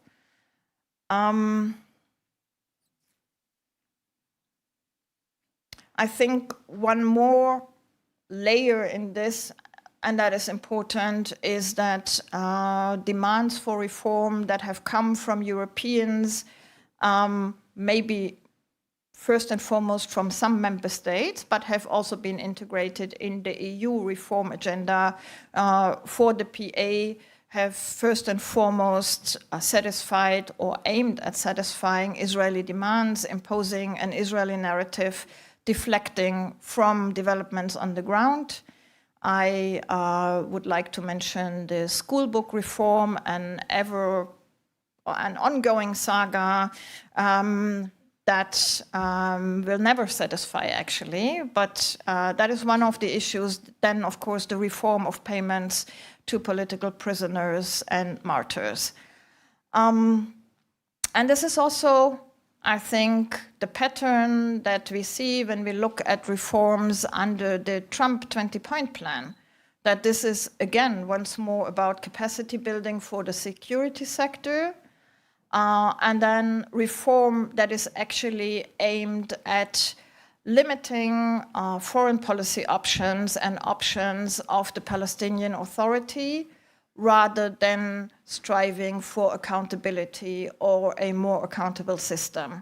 So the link that is made between the 20-point plan and the deal of the century actually imposes that the Palestinian leadership wouldn't be able to use recourse to international justice and international fora, and then Israel would have a veto over this reform progress, or over the assessment of how far reforms have gone. And if they are happy, then the PA might be able also to play a role in Gaza. I see that this last bit has been no longer in the new draft of the Security Council resolution, but it's still in the Trump plan, of course, that the Security Council resolution refers to. The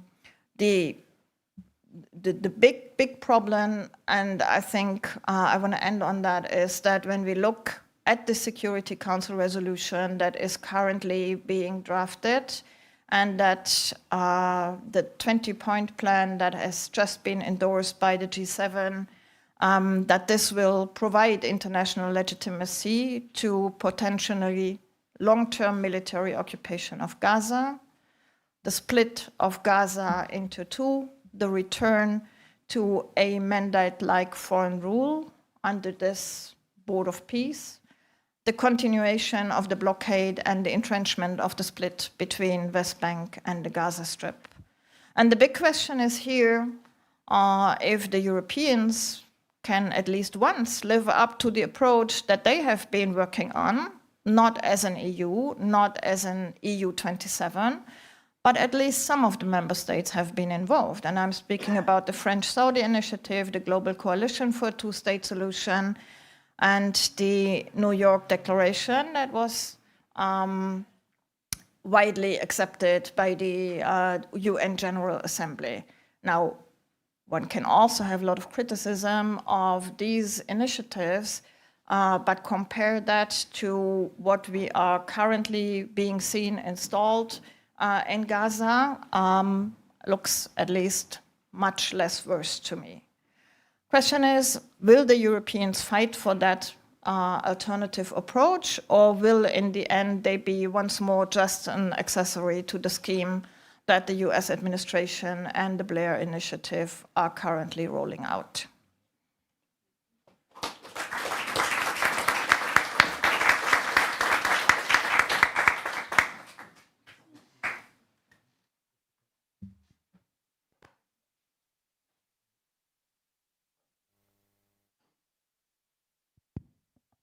Ça fonctionne.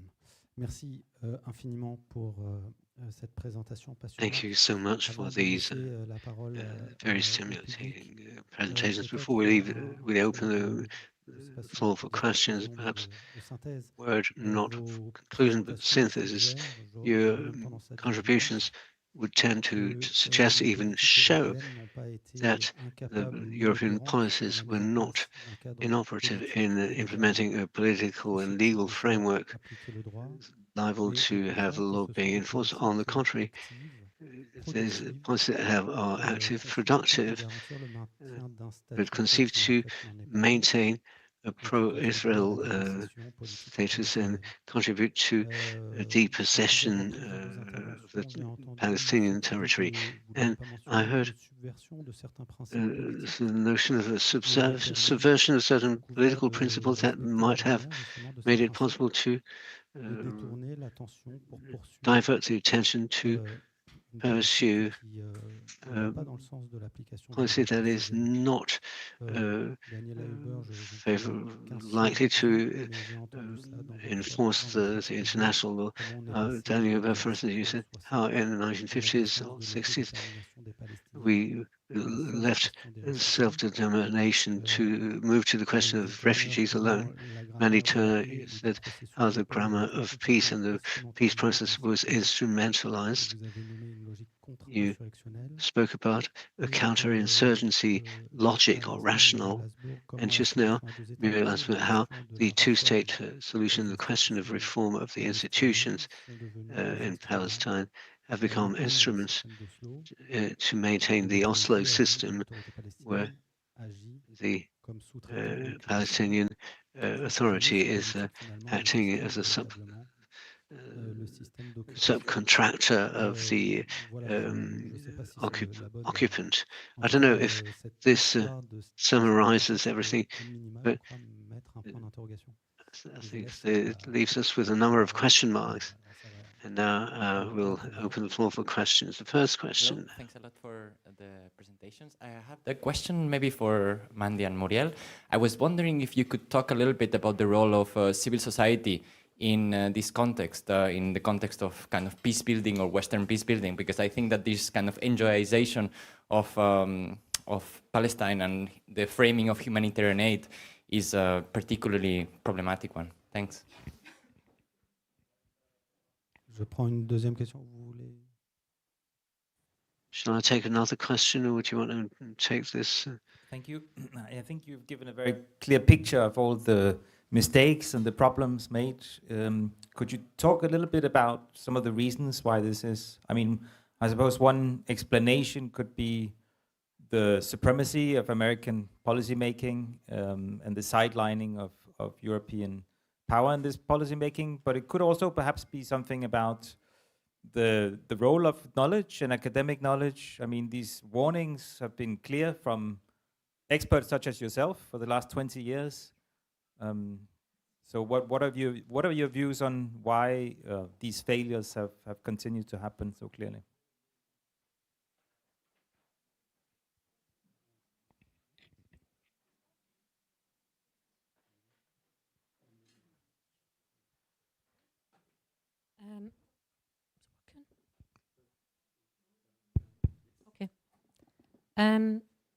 It's a really good question on the issue of civil society and the NGOization. If you haven't read the book by Lisa Bongalia, which I've forgotten the name of for a minute, it's fabulous. What she does is she traces the way in which American counterterrorism legislation has been imposed on NGOs in the West Bank. And this has created another level of counterinsurgency, basically. You manipulate who can access funds. You make it impossible for community-based organizations who don't sign the list, which means they can access donor funds. It then means that those who do get donor funds, there's a fundamental disjuncture between the grassroots and the NGOs because they're not representing the people on the ground. So the Western funds that go, and the EU is also doing this. When I left Palestine in 2019, Western donors were telling me that they were starting to insist on that organizations that they were going to fund would not have signed up to boycott, divestment and sanctions. Now that's interfering in Palestinian politics, particularly given that BDS is a non-violent civil society-led organisation. So what's left? What's left for Palestinians to do? They're blocked from international legal mechanisms.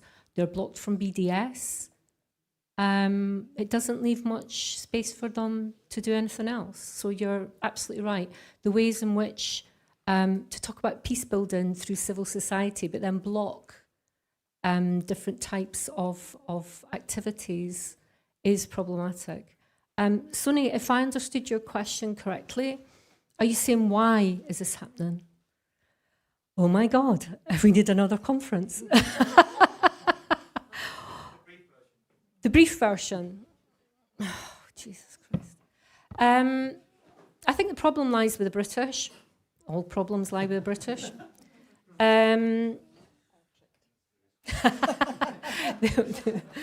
All the problems lie with the British. So the British Empire and the idea of Britain's colonial control over the Holy Lands was important for its empire, right? And then the Americans have taken over after the Second World War period.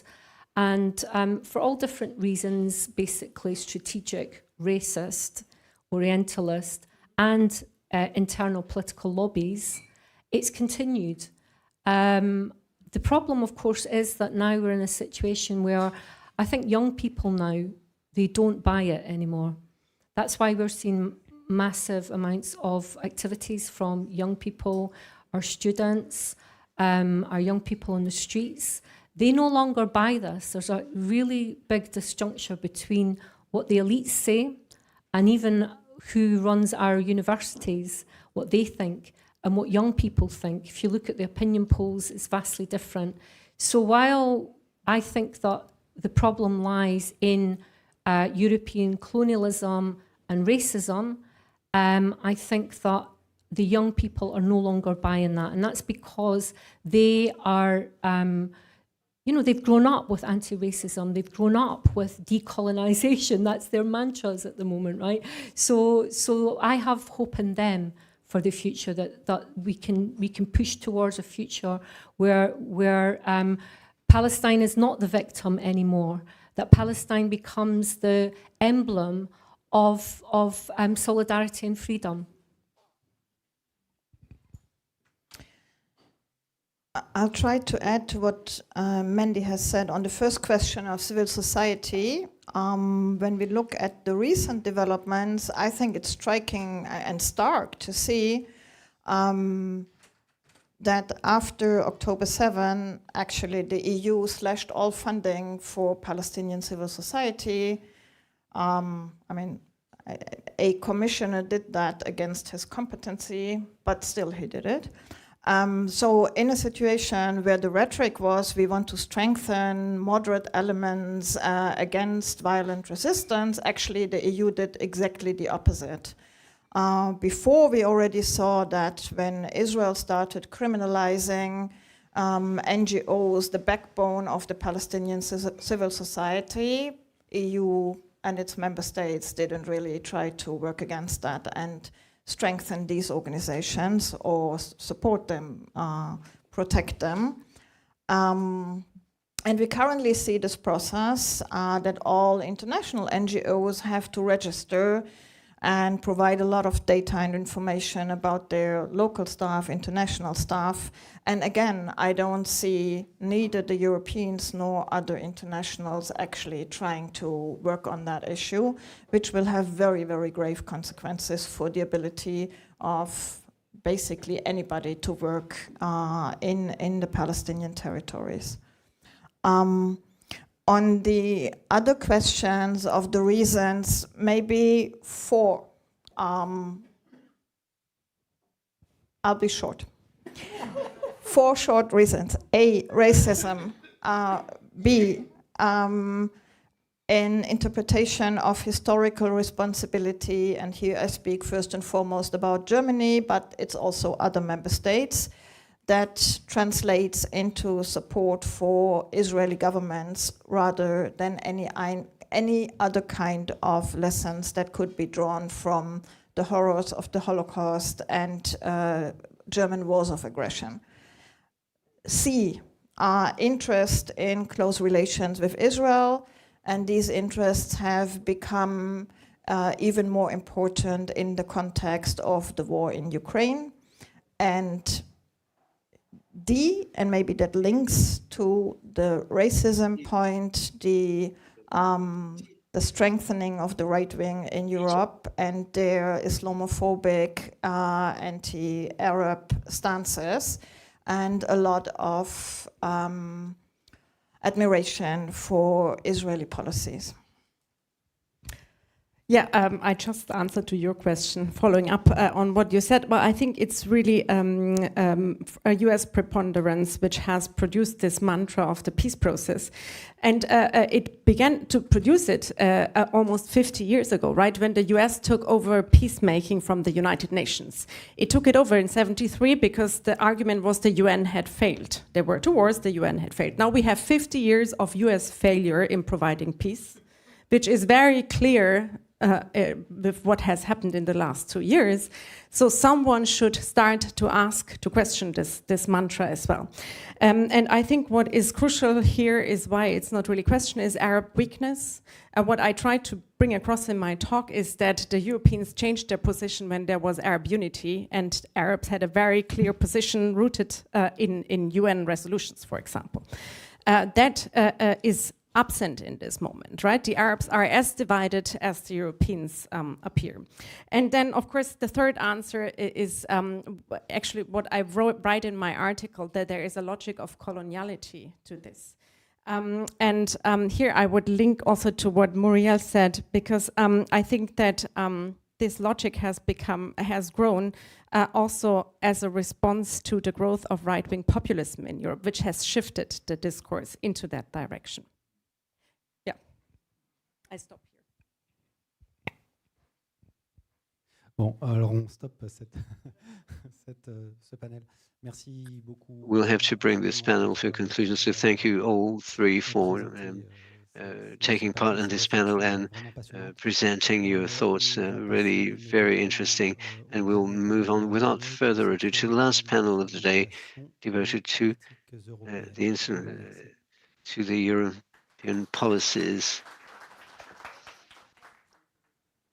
and their harmonisation. Quel est le problème?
Good evening, everyone. I'm very happy to open this final panel of the day.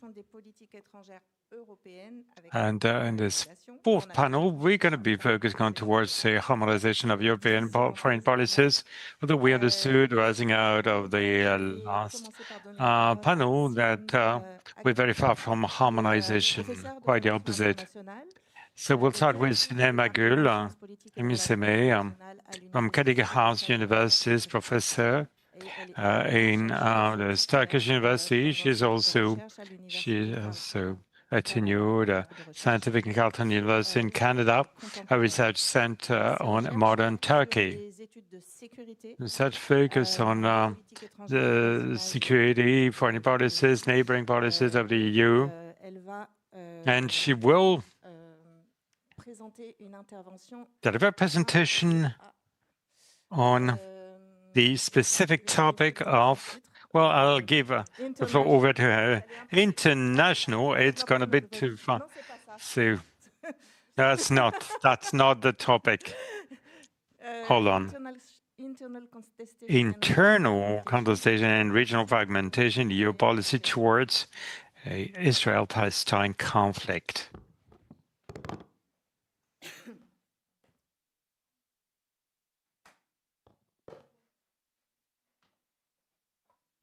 Good afternoon, everyone. I'm very happy to be here, and I appreciate the efforts of the organizers for their dedication to organize this conference, despite what's going on, and their stand on academic freedom. Sorry, my voice is a little bit, bad.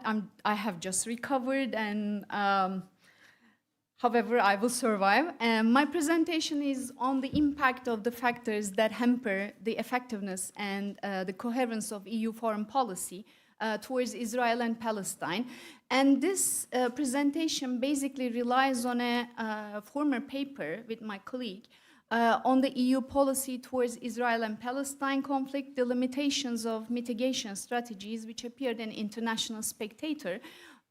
It's a part of a Horizon project focusing on EU foreign policy limitations, which is based on 3 concepts, and those concepts are internal contestation, multipolar competition, and regional fragmentations. And out of this, a special issue on EU foreign policy was published. Basically, my expertise is on EU foreign policy. I'm not a Middle East expert, but I work on EU foreign policy specifically in the neighborhood region, and Israel-Palestine conflict is one of them, specifically from the security perspective. So, EU policy towards Israel and Palestine conflict has served as a major barometer of the Union's ability to formulate a foreign policy, a cohesive foreign policy. In other words, this issue, this conflict, has become a test case for EU foreign policy. And in the EU's official discourses, and I have to repeat the previous panel somehow, there are 2 important points that I need to depart from, and they have their roots in history covered in Daniela's presentation. And first of all, for the European Union, this conflict and the Middle East peace process has been a strategic priority. I'm not using the strategic priority myself. It is the EU official discourse. And this appears in all EU security documents. Of course, this is up until Russia-Ukraine war, which slightly overshadowed EU's policy, the importance of EU's policy towards the Middle East. Secondly, the departure point is the 2-state solution as a formula for conflict resolution since 1967, which is also covered in the previous panel a lot. And so sometimes I have to get into this, but I will do my best not to repeat. So even though EU sets this objective, a strategic priority, 2-state solution, EU foreign and security policy towards Israel and Palestine is ineffective. And to I don't know how to properly say this, but EU talks the talk but does not walk the walk. And thus I will talk on the impact of the factors that hamper the effectiveness and the coherence of EU foreign policy towards Israel and Palestine, towards the conflict. So why the EU is ineffective? First of all, because of the internal divisions, contestations among EU member countries. Secondly, because of the interplay of regional fragmentations or the local dynamics, let me put it that way. And thirdly, with global competition, specifically due to US policies, and you raised the question about this. And all these three constraints, I will explain them one by one, have limited the EU's capacity and capability to act. So before explaining those reasons why the EU is ineffective, we need to look into what the EU has not acted successfully, as expected from a normative, civilian, global, whatever type of a power you could think of, but a foreign policy actor or even a geopolitical one as claimed by the EU itself. So in other words, what the EU has not done. And I have 4 factors, but they could be generated more deeply. But right now, briefly, I will explain this in 4 points. First of all, EU cannot recognize Palestinian state. This was raised in the previous panel.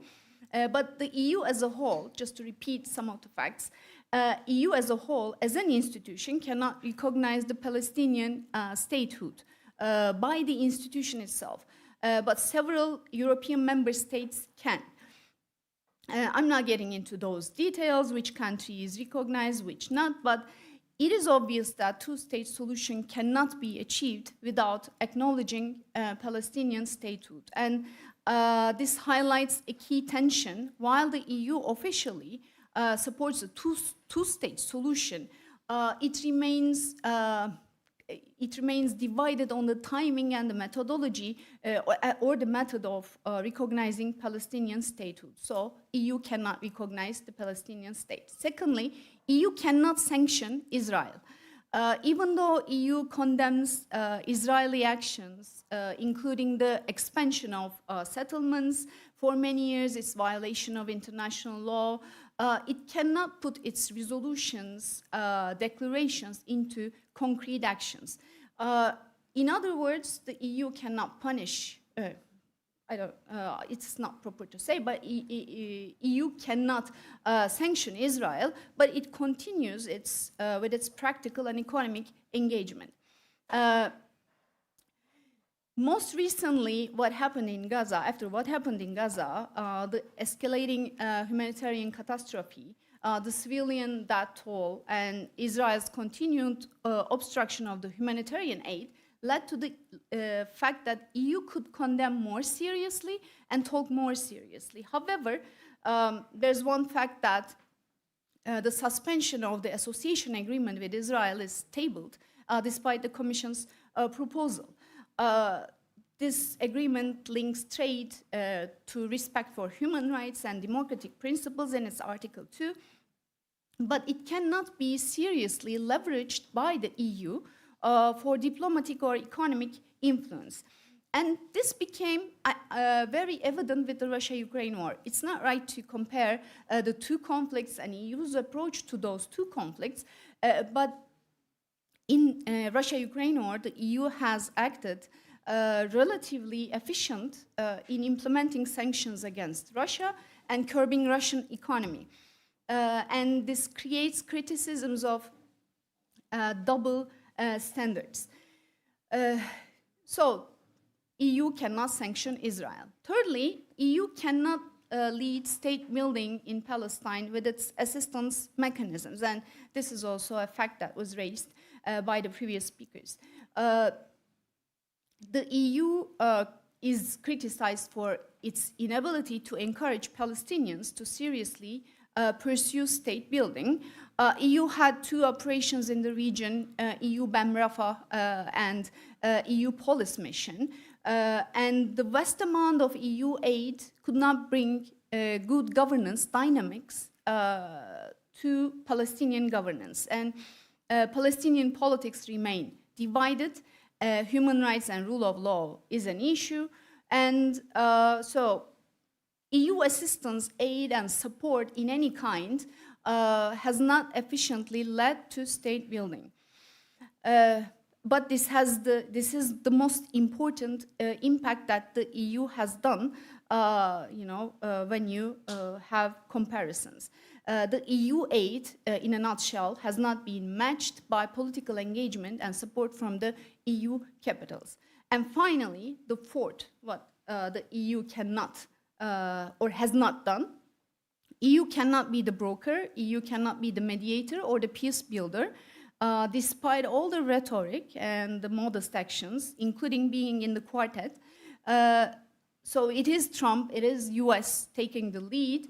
It recently Trump, but previously US, all times US taking the lead, including the Gaza Peace Summit held recently. So these are the things that EU cannot do. And so why the EU cannot walk the walk, as I mentioned, despite all the resolutions, despite all the statements, and the question why. First of all, internal contestations among member countries. Even within the EU institutions itself. So this limits, this internal divisions, divergences of views, limit EU's ability to achieve what is to be done as a, foreign policy actor or a kind of a power, how you can name it. This is basically, of course, due to its decision-making mechanism, which requires unanimity in foreign policy in general. So this brings a very important impediment for EU being effective in the Israel-Palestine conflict. Some examples of divergences. For instance, Hungary is kind of an important, a telling example. The reluctance to criticize Israel in Hungary has stemmed not only from the far-right political tendencies of Orban, who has a close relationship with the Israeli government, but also from the fact that Hungary is one of Israel's main trading partners. So one country. There are defense links with Israel. Israeli drones are purchased by some European countries. Historical responsibility is an issue in the case of Germany. It continues to shape its foreign policy. And for instance, very recently, German foreign minister said that Germany will continue to support Israel, including weapons deliveries. So these are the divergences that could be given as examples. One of them is the suspension of association agreement still remains a taboo for some countries, including Germany, Hungary, Austria, Czech Republic. And even though it's an official EU policy, no contact policy with Hamas, there are some countries that thinks that there should be informal talks, specifically, who have a moderate and pragmatic view of the issue, Ireland, Spain, and Nordic countries. So, on the ground, it seems that, in reality, it seems that the EU member countries are divided into three camps. The first group emphasizes human rights, international law, and they are seen pro-Palestinian, including Ireland, Belgium, Luxembourg, recently Spain. There's a second group which has a balanced opinion, balanced approach, which states good relations with both Israel and Palestine, including Denmark, France, recently, up until recently, Spain would fall into that category. And thirdly, there are countries who support Israel, like Germany, Austria, Hungary, and Czech Republic. So this is why EU cannot act, internal divisions. The second factor that limits EU's ability to act is the multipolar or regional competition that rules the EU as an actor. So basically, it is the US who is the main provider of Israel's security sector and almost the only actor with the leverage over Israel. And since 1970s, the US dominated the mediation efforts, and Washington continues to refrain from putting meaningful pressure on the Israelis. So it's basically the US that overshadows EU's not presence, but EU's contribution. Other than that, Russia had a role, but the war in Ukraine diminished Russia's role in the region, not erased it, but importantly for the Middle East peace process, the role of the Quartet, Russia's invasion of Ukraine changed a lot. And is there any regional capacity, regional polarity? No, basically the answer is no. For instance, the Abraham Accords, with barely any preconditions on the Palestinian question, has reassured Israel that it can have relations with the rest of the world, including the Arab countries, without investing in peace with the Palestinians. So, in a nutshell, US predominance remains, and this is why, one of the reasons why EU cannot act. And finally, regional fragmentations, or let me put it as local dynamics, also matter for the EU not to act effectively, because EU cannot get into the local business or local mechanisms of working.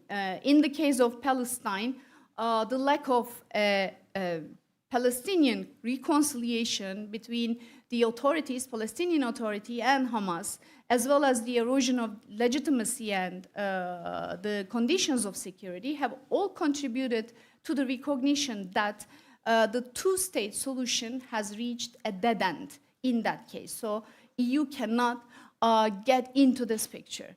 And Israel, in the case of Israel, the right-wing shift or the right-wing persistence has had a significant impact on policies related to settlements, peace process, and relations with Palestinians, affecting the overall political landscape in Israel. Thus, this Palestine, this Israel, does not create a conducive environment for the EU to deal with the dynamics of the issue as a foreign policy actor. Okay, in conclusion, even though EU is an ineffective actor, this does not mean that the Union does not try and does not mitigate the effects of these constraints. In diplomatic terms, EU takes part, initiates in multilateral platforms, and it's also a multi-country platform which works on unanimity, but it's, again, a multilateral platform itself. In functional terms, it provides humanitarian aid and financial assistance to Palestine for better living conditions and for state building. And in institutional terms, EU is using its foreign policy tools in the region, conducted 2 operations, one for state building, one for assisting Rafah crossing in Gaza. So it can employ its foreign policy instruments, and in the paper that I mentioned, we kind of analyzed all these mitigation strategies. However, the conclusion stays the same. EU has not lived up the expectations in the Israel-Palestine conflict. So EU's actorness, EU's foreign policy actorness, depends on its capacity to reconcile its strategic dynamics with its commitment to international law and human rights. I mean, we should maybe expect less from the EU as a final statement, and thank you.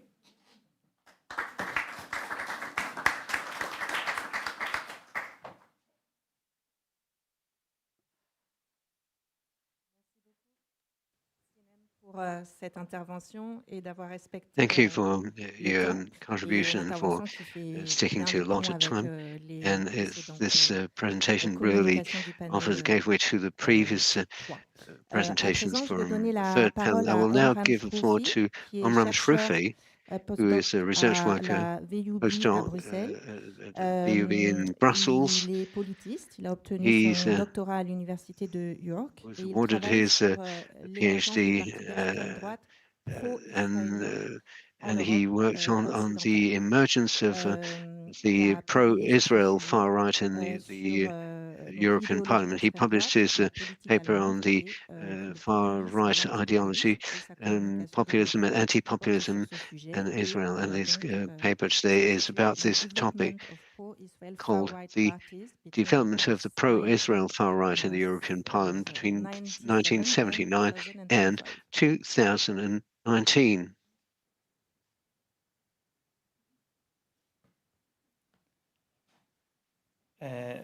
Okay, so hello everybody. Thank you for staying with us. I know it's late and you're tired.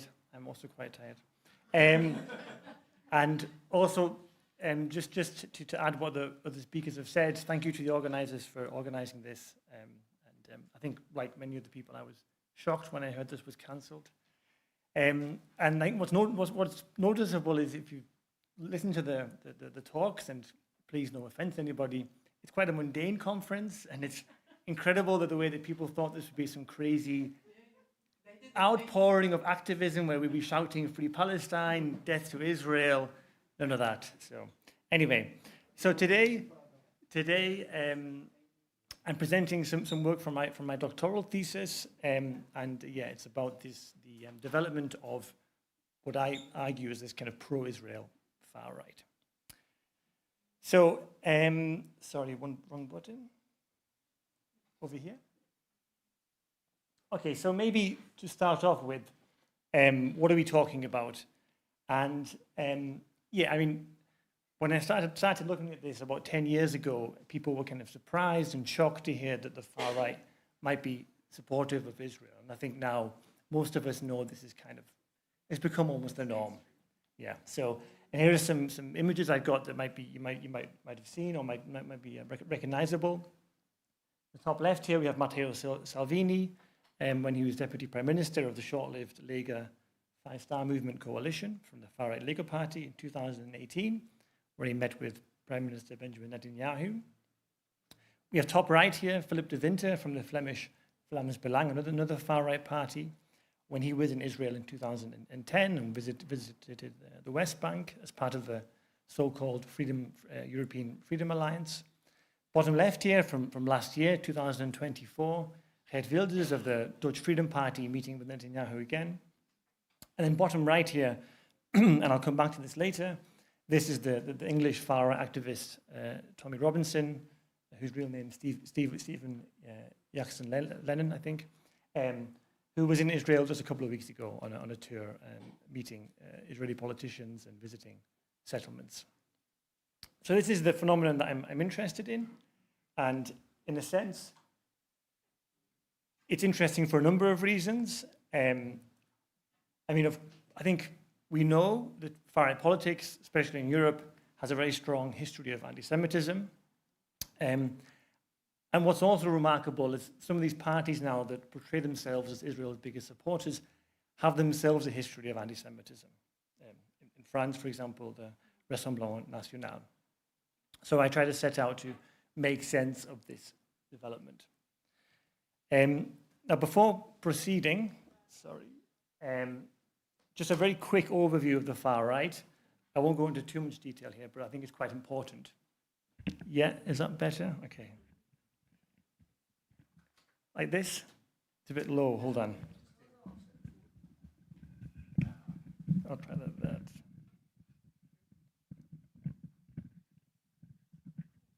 I also move around a lot, but yeah, I'll try not to. Is that better?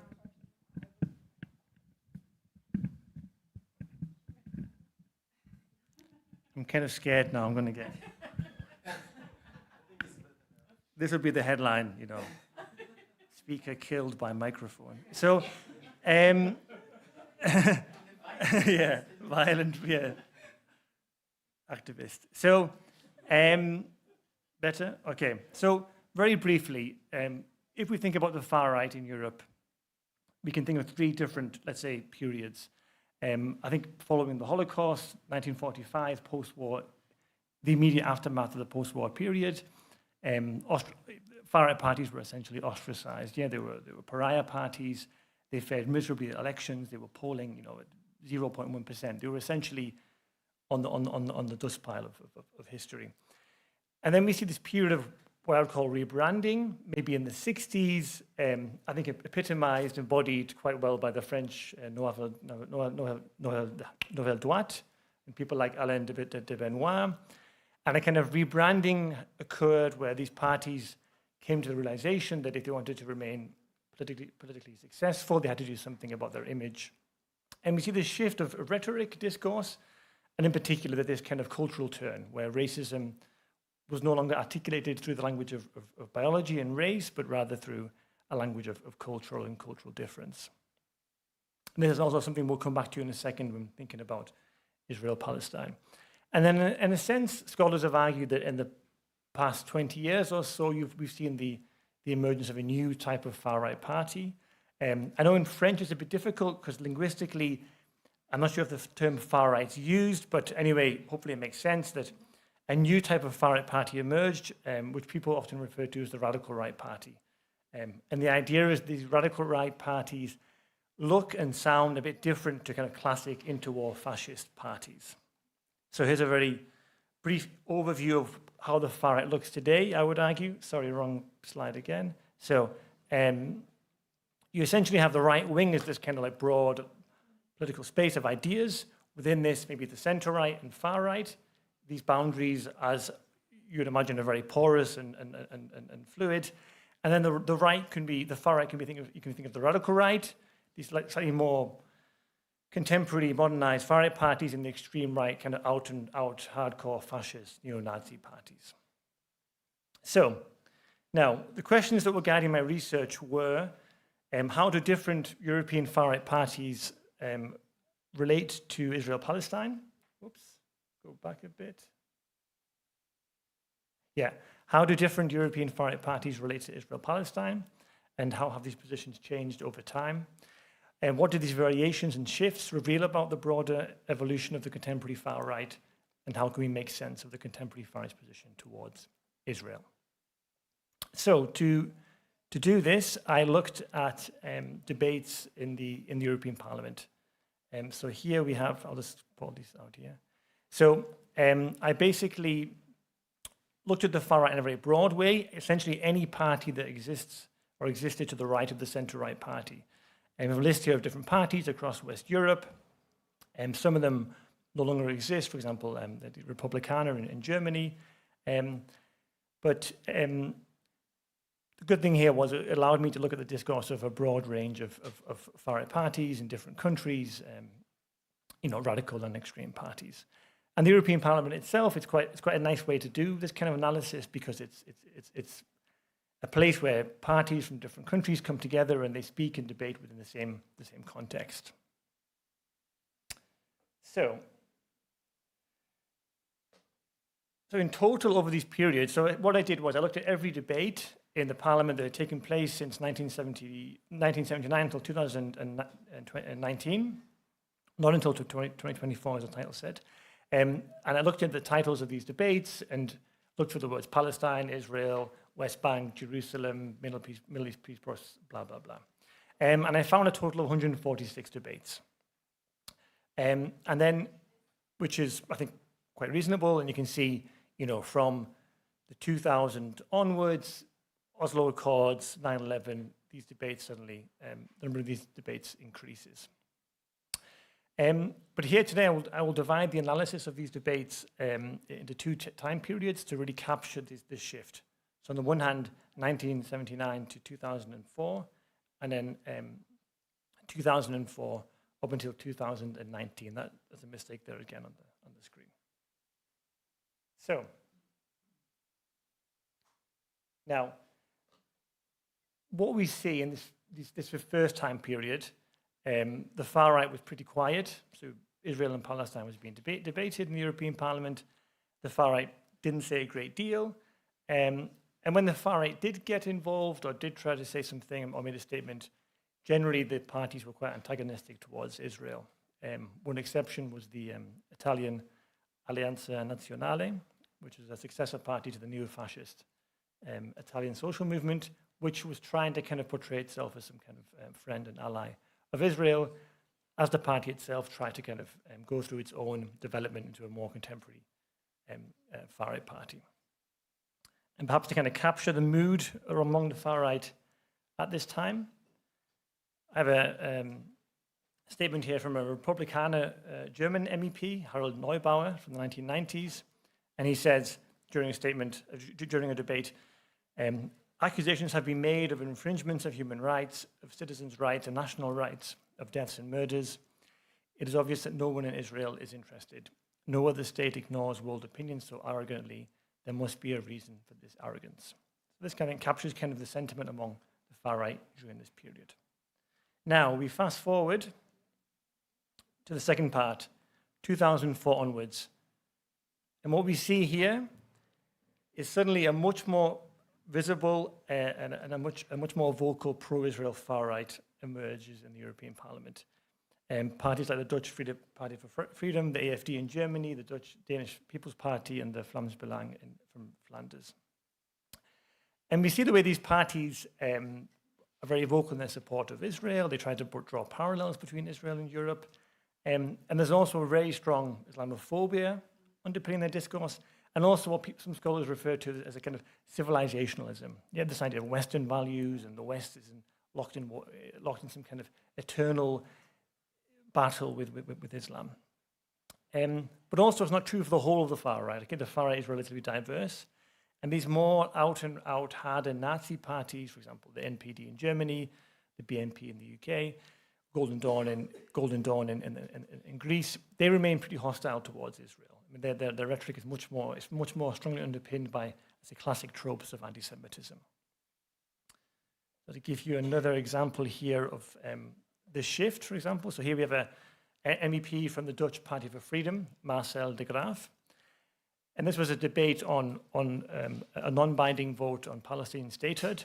And he said, there is no Palestinian struggle for freedom. There is violence by Fatah and Hamas only in the name of barbaric ideology. Those who want to recognize a Palestinian state legitimize terrorism, legitimize anti-Semitism, and legitimize crimes against humanity. So, and I think what's interesting is this vote itself. There's a non-binding vote that took place in the European Parliament in 2014 on Palestinian statehood, and they came out in the wrong order. So there was an overwhelming number of MEPs voted in favour of this resolution. It was non-binding, it was pretty meaningless.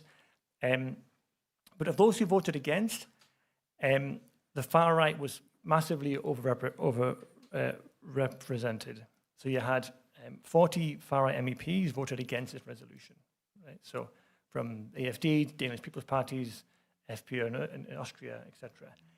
So it was quite an interesting weather vane, a quite interesting test for what happened, because essentially what you had was that the far right had become the most anti-Palestinian bloc in the European Parliament. And this contrast, I think, is very revealing, and sometimes even within the same party. Now, we have here two MEPs from the Front National, or as it became, Rassemblement National. On the left, the MEP Bernard Antony, who said in one debate in 1996, the Palestinians who were driven out of their lands in 1948 and 1967 are now incarcerated in Bantustans more secure than those he formerly denounced in South Africa. Then, 20 years later, the MP Jean-Luc Schaffhauser from the same party said, the hatred of Israel merges with the hatred of our Judeo-Christian values. Note this term, Judeo-Christian values, in the countries subject to political Islam, and now also in our cities. You allow yourself to criticize a legitimate Israeli government which is fighting for its survival. And this contrast, I think, is almost hard to believe, coming from the same party in such a relatively short period of time. So what we see over this time period is, and again, I'm summarizing this, and of course there's more nuance to this, but essentially you see a shift from antipathy towards an antagonism towards full-on support among the far right, or at least radical right parties in the European Parliament towards Israel. And yes, and as I said before, the far right effectively becomes the most anti-Palestinian voice in the European Parliament, but this is not true for all far right parties. And some differences do exist. Now, perhaps the interesting thing here to ask is why and how to make sense of this. And I think there's a number of things. And I think clearly, and this is the most obvious reason, is that support for Israel does serve as a way to signal rejection of anti-Semitism. In today's Europe, no party has much to gain from being openly anti-Semitic. Now, they may still be anti-Semitic, but they hide it. I think open anti-Semitism is still a taboo in today's Europe, and rightly so. And no party that has serious electoral ambitions has much to gain. But I think also we have to be aware that this is only possible because people still conflate Zionism with Judaism. So in a sense, you can signal your opposition to anti-Semitism by being pro-Israel, which itself is a very weird pattern, but it somehow seems to still work. And the response to this conference perhaps even shows that this discourse is still very prevalent. I think we also have to kind of see this as a shift in how the far right articulates its own discourse, and this idea of civilizationalism. And I mean, what's happened now is, although these parties are still nationalistic, the nation is still a key nodal point in their discourse. It's still very important to them. But they've become almost kind of like chauvinist Europeans, Europe for the Europeans. So there's a kind of a different forming of us. And in this kind of like Europe for the Europeans, chauvinist Europeanism, Israel essentially becomes us on our side, or on the side of the far right. But also importantly, and this is maybe perhaps sometimes overlooked, although some speakers today have already touched upon this, it's also about what Israel represents today. Israel effectively serves as a role model, as a present-day example of the far right's own preferred nativist state model. In scholarly work on the far right, people speak about how the far right would like to establish an ethnocracy, a democracy that only serves the one designated ethnic group. And Israel, in a sense, you could argue, is practicing this, is today a kind of thriving model of what an ethnocracy might look like. And I think finally, if I have time, I think I hopefully do. This visit I mentioned before by Tommy Robinson, he's an English far activist. Maybe you don't know him, maybe you do. Elon Musk loves him now for some reason. He was on an official visit to Israel 2 weeks ago, which is in itself remarkable. This guy is he's someone who's been prosecuted. He's been in jail. He's essentially a far right thug, but he's welcomed with open arms in Israel. And I wrote a piece about this in Jacobin. I'm going to cite myself here shamelessly. And what I argue is that things weren't always like this. In Israel's early years, effectively up until the 1967 war and the occupation of Gaza and the West Bank, Europe's social democratic parties were the ones who looked positively towards Israel. Yet if left-wingers once traveled to Israel to marvel at its cooperatives, today it is the far right that visits Israel to awe at its military might and methods of occupation. So, I'll leave it at that. Thank you very much.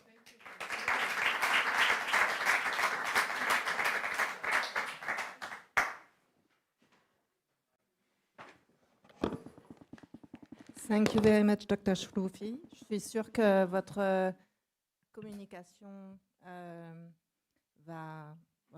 I hope your paper will bring about many questions, although we don't have many questions, but we may continue the discussion tomorrow. It's true, these questions about the shift of the European far right is something at the back of our minds, all of us. And I will now give the floor to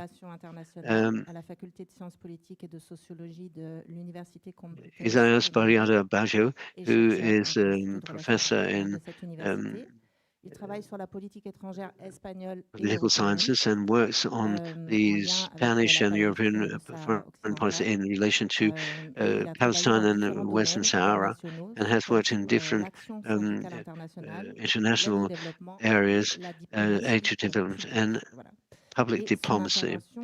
And his speech is entitled Between Unconditional Support for Israel and Recognition of the Palestinian State, European Division and their Impact on EU Decision Making. Over to you. I will be speaking French. Good evening. First of all, I would like to thank CAREP for the organization of this seminar and their commitment to the defense of academic freedom. In line with the previous speeches, my purpose is to analyze how the diversity of approaches on the Palestinian question in European countries has influenced the positioning of the EU, its evolution, its limits, and what will follow. I will try to answer the following question as well. The Gaza genocide over the last 2 years, has it contributed to an alignment of the member states around a shared position, or on the contrary, has it deepened the pre-existing divisions? And this, would this favor a consistent European policy or a decline thereof? And the first observation is that, historically speaking, European states have had diverse positions on the Palestinian question and the state of Israel, which resulted in decisions and behaviors in foreign policy that were quite different. In terms of these changes, the unconditional support to Israel, like Germany, the recognition, early or later, recognition of the state of Palestine, like a dozen countries did over the last years. The support to Palestinian Authority, like Spain, and its policy since the 1990s, or the defense of the right to self-determination at the United Nations. Let us underline the fact that there was never, and there is still no unanimity on these topics. At best, a form of convergence between the European states. The second observation is that, in spite of this diversity of interpretation and national positions over the last year and a half, a number of states, members of the European Union, have reviewed their position and reviewed their postures in terms of weapons embargo, etc., and changed their votes in the United Nations. These changes result from the seriousness of the situation, but also result from the pressure of certain social movements and certain decisions made by neighboring states. The first observation is that the EU, although it has a intergovernmental foreign policy which is not communitarized, with the whole complexity and limits that it involves, the EU has a long history of positions on the Palestinian question, as was illustrated in the previous papers, with declarations over the years 1990 and later, following the European Council, but also a support of the two-state position with financial aids in the 1990s. Europe, therefore, has constructed a position on Israel and Palestine, and although we can deem that EU does not have a real strategic policy on Palestine for lack of a consensus, it does have a practical policy that you could call an underground position that has been maintained over the years through agreements with both parties, work on certain principles, financial aid, etc. This should have turned EU into an actor able to be vocal and heard in the current situation. However, over the last few years, EU has found it increasingly difficult to make a collective decision on the Palestinian question versus Israel.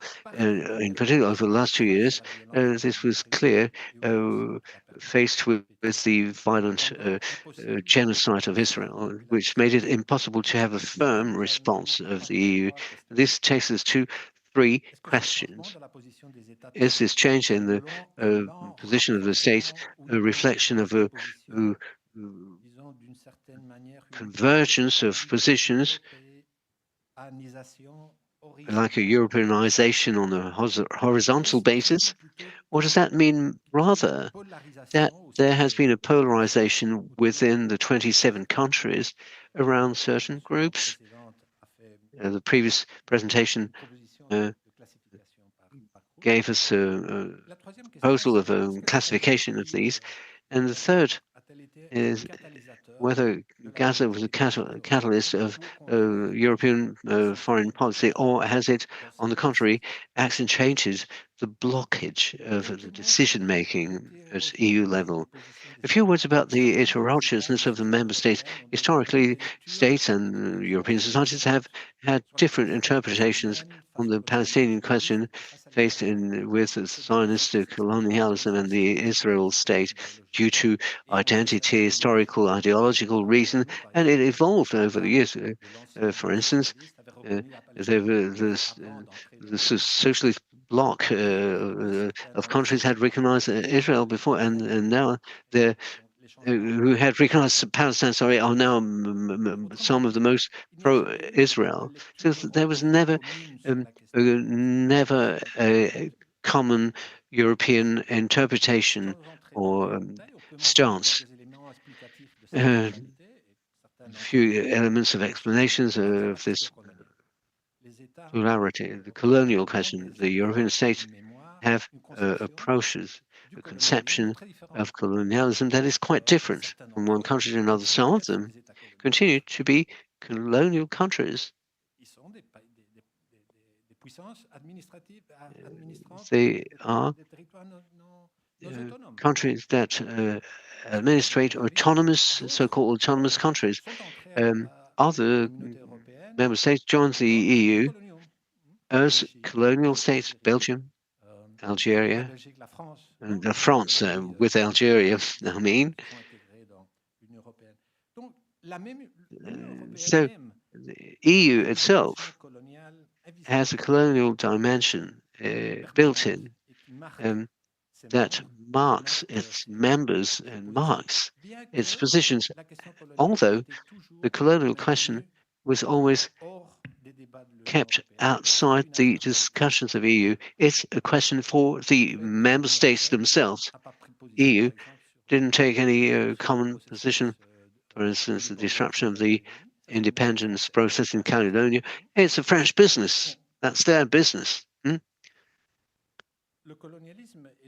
Colonialism and the colonial question is different from one country to another. The question of discrimination, racism, and racist lines is different from one country to another. In certain countries, the question of identities for foreign nationals, Arabs and Muslims is one thing. In other countries, the racism takes on different colors or flavors.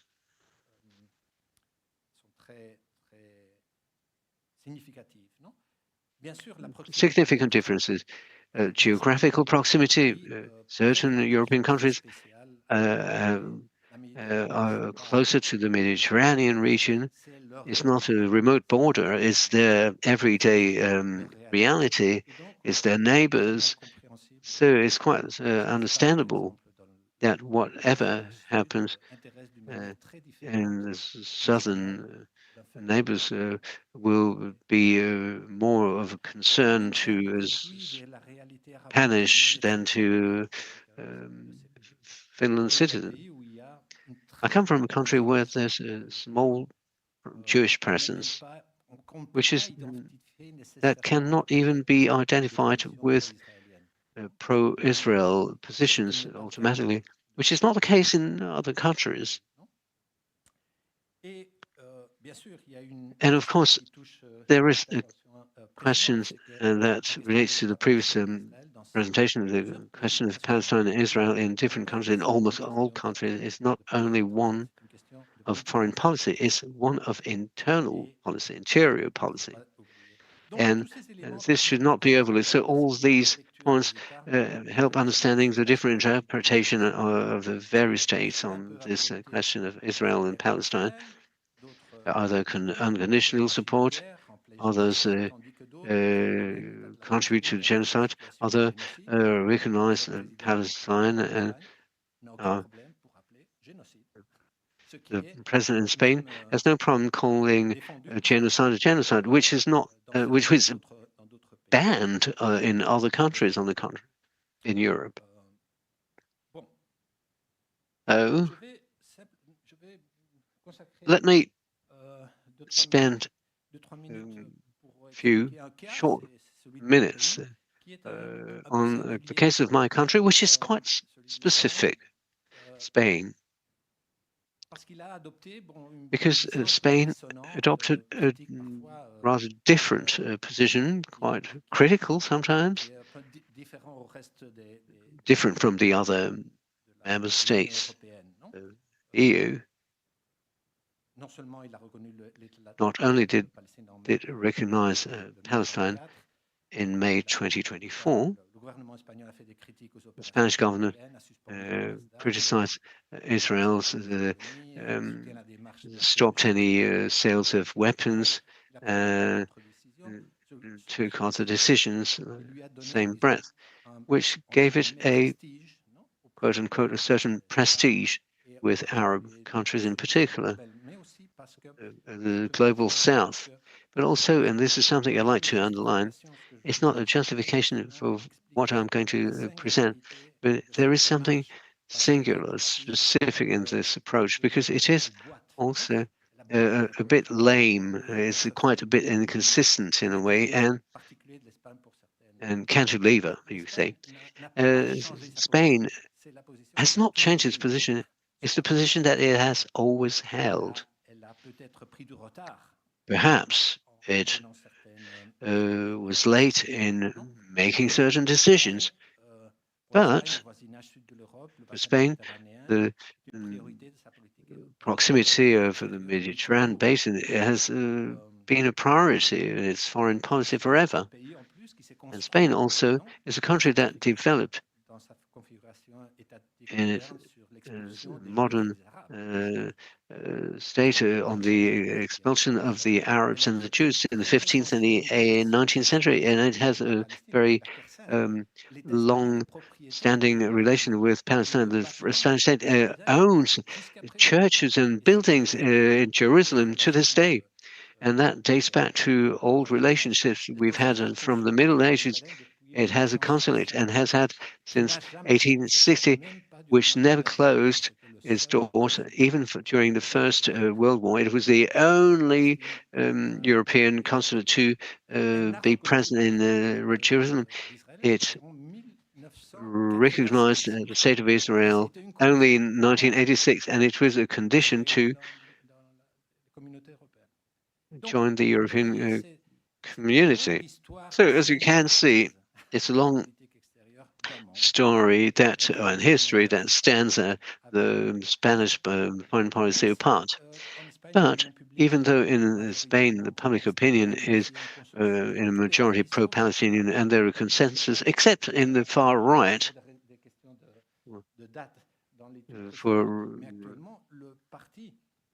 but currently the party that has the most pro-Israel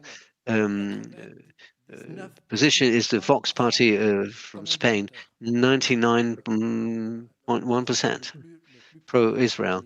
It's the most pro-Israeli group, the European Parliament, and Spain. And you may wonder, you could wonder whether it does this by commitment to the Palestinian state. No, it's just because Palestine is a source of international prestige, and Palestine opens doors to Spain in its relationship with Arab countries, and these are geostrategic, economic relations, cultural relations, but also a mechanism of to contain the faced with the colonial problem, so that Morocco will not create problems, for instance, territorial problems that are discussed between the two countries. With this diversity, how can you define a European policy vis-à-vis Palestine? first of all, you should bear in mind that a number of points in the European foreign policy, the EU has asserted certain autonomy on the international stage, but the European foreign policy is not like the foreign policy of a member state of a state. The treaties set objectives that are very unassuming or modest. It's not a definition of a foreign policy like you can find in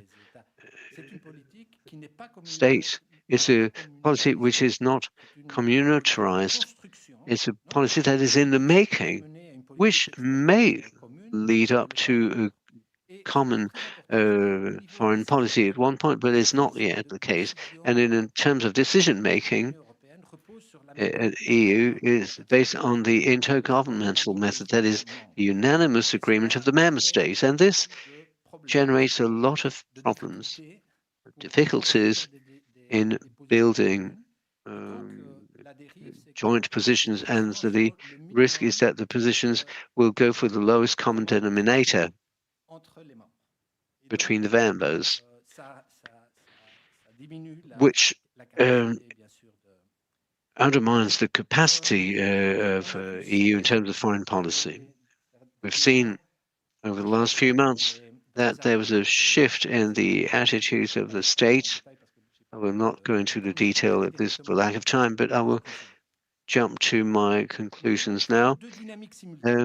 We can see two simultaneous dynamics, convergence and polarization between the member states on the Palestinian question, which nurtures or fuels a trend towards the de-Europeanization of our foreign action, which ends in the blocking of its actions in Israel and Palestine, and a lack of influence of Europe. About convergence, the change over the last 2 years in European countries may be construed as a conversion towards a shared policy. It has resulted, for instance, in votes that were increasingly similar at the General Assembly of the UN. If you look at the resolutions that were voted on in October and November in 2023, and those voted this summer, last few weeks, it's a drastic change. It's true that content of the resolution is not the same, but there's a clear shift. And this is also visible with the recognition of the Palestinian state, the support and aid to the Palestinian people. And this change was influenced by the internal domestic social changes, political dynamics and domestic ones, and a kind of contamination effect. But it does not concern all states, and it's variable in terms of content, in particular for the consistent, the inalienable rights of Palestinian people. Some European members have stuck to kind of blockage position, vetoing certain proposal of sanctions against Israel, essentially for the populist countries in Europe or far right. This is part of a broader framework such as immigration, safety, security, environment, etc. And the bottom line that the Gaza genocide was not a catalyst, but rather of a factor of Europeanization. It was not an opportunity to strengthen integration in terms of external foreign policy. On the contrary, it generated decisions where Gaza is seen as a symptom and an acceleration of de-Europeanization. Nations, whether intentionally or resulting from decision-making procedure and silence, are complicit behavior. So we should not expect any real influence from the EU, nor any form of leadership in looking for a fair and just peace in Palestine. And this has clear consequences for Palestine and a cost. And I would just like to point out 3 or 4 brief conclusions. It's true that this situation is not confined to a particular case. The de-Europeanization of foreign policy has repercussions on between Europe and the rest of the world. And first of all, the Mediterranean region, but even broader, further away. And there's the question of European capacity faced with the genocide in Palestine. It's true that the very high-level relationships between Israel and the EU have not been changed by the recent events. The second question I have is that significant loss in consistency and autonomy in a capacity to react to the genocide. It has turned its back on its autonomous influence. And what is the future for the Arab countries after this experience?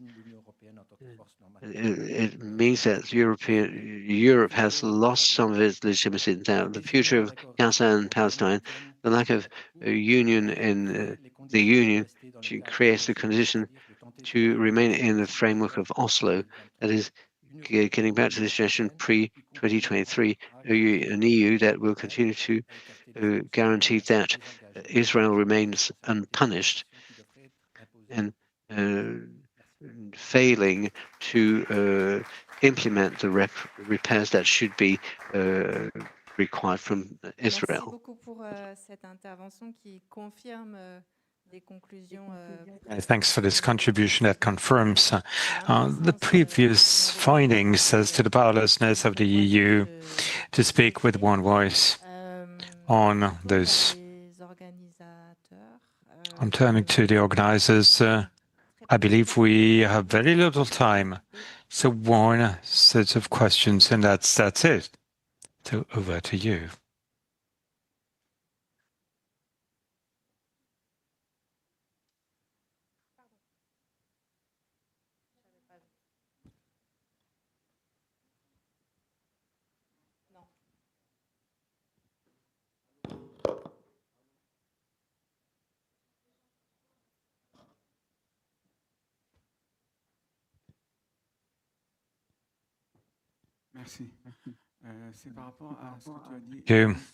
In relation to what you said, Ishras, in terms of Spanish foreign policy regarding the Palestinian cause, you said it was a strategic and economic interest. And because of that, we have to take into account that most Arab countries, well, I don't recognize Palestine. I'm talking about today. This is about defending a population. It's about the ethics dimension of Spanish foreign policy that is put in question. Thank you. Listening to the 3 panelists, the question that comes to mind is the moral compass in Europe. European politics in general, and especially with regard to the rise of right-wing extremism in all Europe, even in the States also with Donald Trump and the MAGA movement, which is spreading all over the world. And I think the missing point in the rising of the right-wing politics is, I find it as an explanatory framework to the rising, is the replacement of the Jews by the Muslims now. The idea that there should be always someone to hate. Now, like anti-Semitism doesn't sell, it's over. Like we exterminate 6 million Jews. So it cannot happen because we have Israel as a spokesperson of the Jews.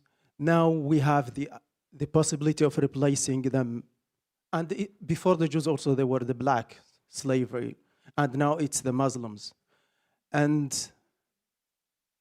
here in France, we can see it, like, I don't know if you follow the debate in French media, like every day we have new expressions, Islamo-Gauchism, Islamo-Nazism, Islamo-fascism. So now the Muslims and the blacks are the new Jews. So where is that point in your questioning of this debate? I have another question, but we don't have time for it. Thank you. Yeah, thank you very much. I really enjoyed all the presentations. My question is for Omran, and it's about the far right. I mean, you've talked about the convergence that's happening, and of course about the contrast. The main intervening event was the so-called war on terror, of course, which changed policy across the board politically, but not just in the far right. The Israeli Hasbara agenda, this is one thing I wanted to ask you about, because it's exploited this. It's, you know, they've sensed the shift, but they've also invested in it. And of course, I'm using the word investment very pointedly, because they're actually spending money on this. Over 140 million apparently last year is spent on the social media sphere. A good chunk of it is spent on the Islamophobic agenda.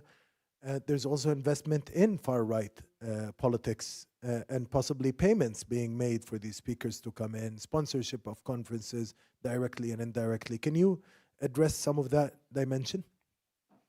On prend juste une dernière question là, et après. Well, actually, it's directly linked to the previous question. I mean, you divided, Omran, your presentation in two parts, and 2004 was like the turning point.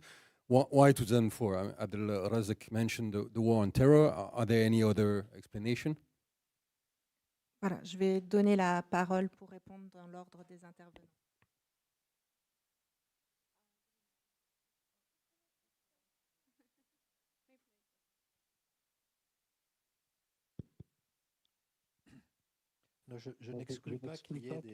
I'm not excluding a dimension related to consistency and actual commitment between foreign policy, as stated, of the Spanish state and what it does, and the actions taken in Palestine. This is the kind of the framework act, and the Spanish law relates to international principles being upheld, but its consistency doesn't apply in the same way across all the cases. With regards to Palestine, there's public opinion that legitimates what any government is supposed to be doing on Palestine, right? And up until Vox and the far right, there's a consensus between the right, left. Everybody agreed for the Palestine state to be presented to go forward. Why did it take so long? We have a kind of a left and a kind of central government. Why did it take 6 years to give the go-ahead and to set the ball rolling? It's not the Ministry of Foreign Affairs that pushed this, but it was the Bureau of the Prime Minister. When foreign affairs are managed by the Bureau of the Prime Minister, it means that there's political opposition, strategic interest for the country. And it is very clear that this was a commitment on the political side of the state, and immediately Spain engaged in Arab countries. Then did the Baghdad summit, the League of States, and there was a kind of overactivation that is fundamentally calculated for the purpose of opening doors. And these doors are mostly in relation to Arab states, these South and surrounding states, not only Arab countries, but the South with significant energy stakes and geostrategic dimensions. Referring to the colonial past of Spain, the presence of Spain in different locations, difficult to explain that Spain still has power over and leverage. That's why Spain has been cultivating, has been nurturing this close approach and engaged approach with, not only with Palestine, but at the same time, this is very consistent. We defend self-determination, Palestine, but not in Western Sahara. It's just the other way around, because it really impacts, it is in our interest, right? So, yeah, thank you very much for the questions. I'll just go through them in order. It's a very important point about Muslims as the new other. I think quite clearly it's the case. Muslims have replaced many ways, Jews as the main other for these far-right parties. But I think another interesting element of this is the way that anti-Semitism has been essentially outsourced onto the Muslim, right? So there's something quite comforting for the far right, and also, let's be honest, liberals and centrists. This notion that, oh no, we're no longer anti-Semitic, it's the Muslims, and now it's an imported phenomenon. So interestingly, somehow Europe has been cleansed of anti-Semitism among its indigenous population, and it's now the evil Muslims bringing anti-Semitism into Europe, right? So there's something about this discourse where for these parties, it is so they have so much to gain from a discourse that paints Muslims as anti-Semites and anti-Semitism as an inherently Muslim problem. And I think Germany is a fantastic example of this in the way that this development has taken place. The question about Israel's role in this kind of growing bond, I think it's a very important question because, quite clearly now, I think Israeli officials are more worried about the left gaining power in Europe than they are about the far right gaining power.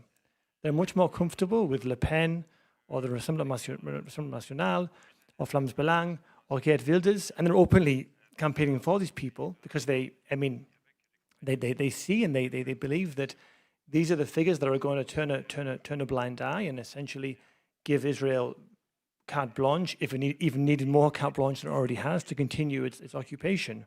And you have someone like Viktor Orban, the far-right leader of Hungary, who quite clearly is exerting lots of pressure to water down already pretty weak EU statements. You have the case of someone like Matteo Salvini when he was Deputy Prime Minister, again, exerting pressure to water down EU statements. So that's an important part of it. And I think you look at something like NGO Monitor, a kind of fake NGO that's funded by the Israeli government directly or at least indirectly, and they have these fake reports talking about anti-Semitism in Palestinian school books and the fact that the PA is funding terrorism, etc., etc. And as part of my research, I looked at debates in the European. I looked at activities in the German Bundestag, and they have something called it translates as a kind of an official query. So any party in the Bundestag can submit a query to a ministry, and these are quite detailed queries. The ministry has to then respond. So an official question. And the AfD queries, so the AfD being the alternative for Germany, the far-right party, they would submit these queries to the ministries, and the citations they were getting, the references were NGO Monitor. So we don't know for a fact, but quite clearly NGO Monitor or someone is talking to the AfD saying, can you please, we can presume this is happening, right? I'm not admitting this, but why are they continually citing NGO Monitor, this very troublesome and problematic so-called NGO? And what's interesting is NGO Monitor quite clearly are lobbying the AfD. So there's a very interesting cooperation there, which I think is probably being under-researched. In 2004, it's a very boring year. Reason is just because the European parliamentary term is done that way. So it's like one ended 2004 and one began 2004 to 2009. So that year is kind of arbitrary. It's just because I spread it that way because the terms were split that way, the parliamentary terms in the parliament. But essentially, like I said before, I think 9/11 clearly is a turning point.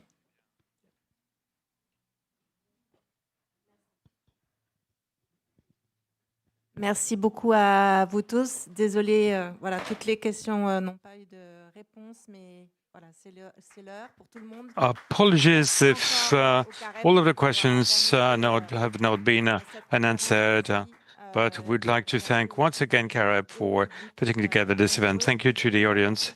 There's many people here in the house, but I'm already looking forward to tomorrow and the next phase of our conference. Thank you very much and have a good evening.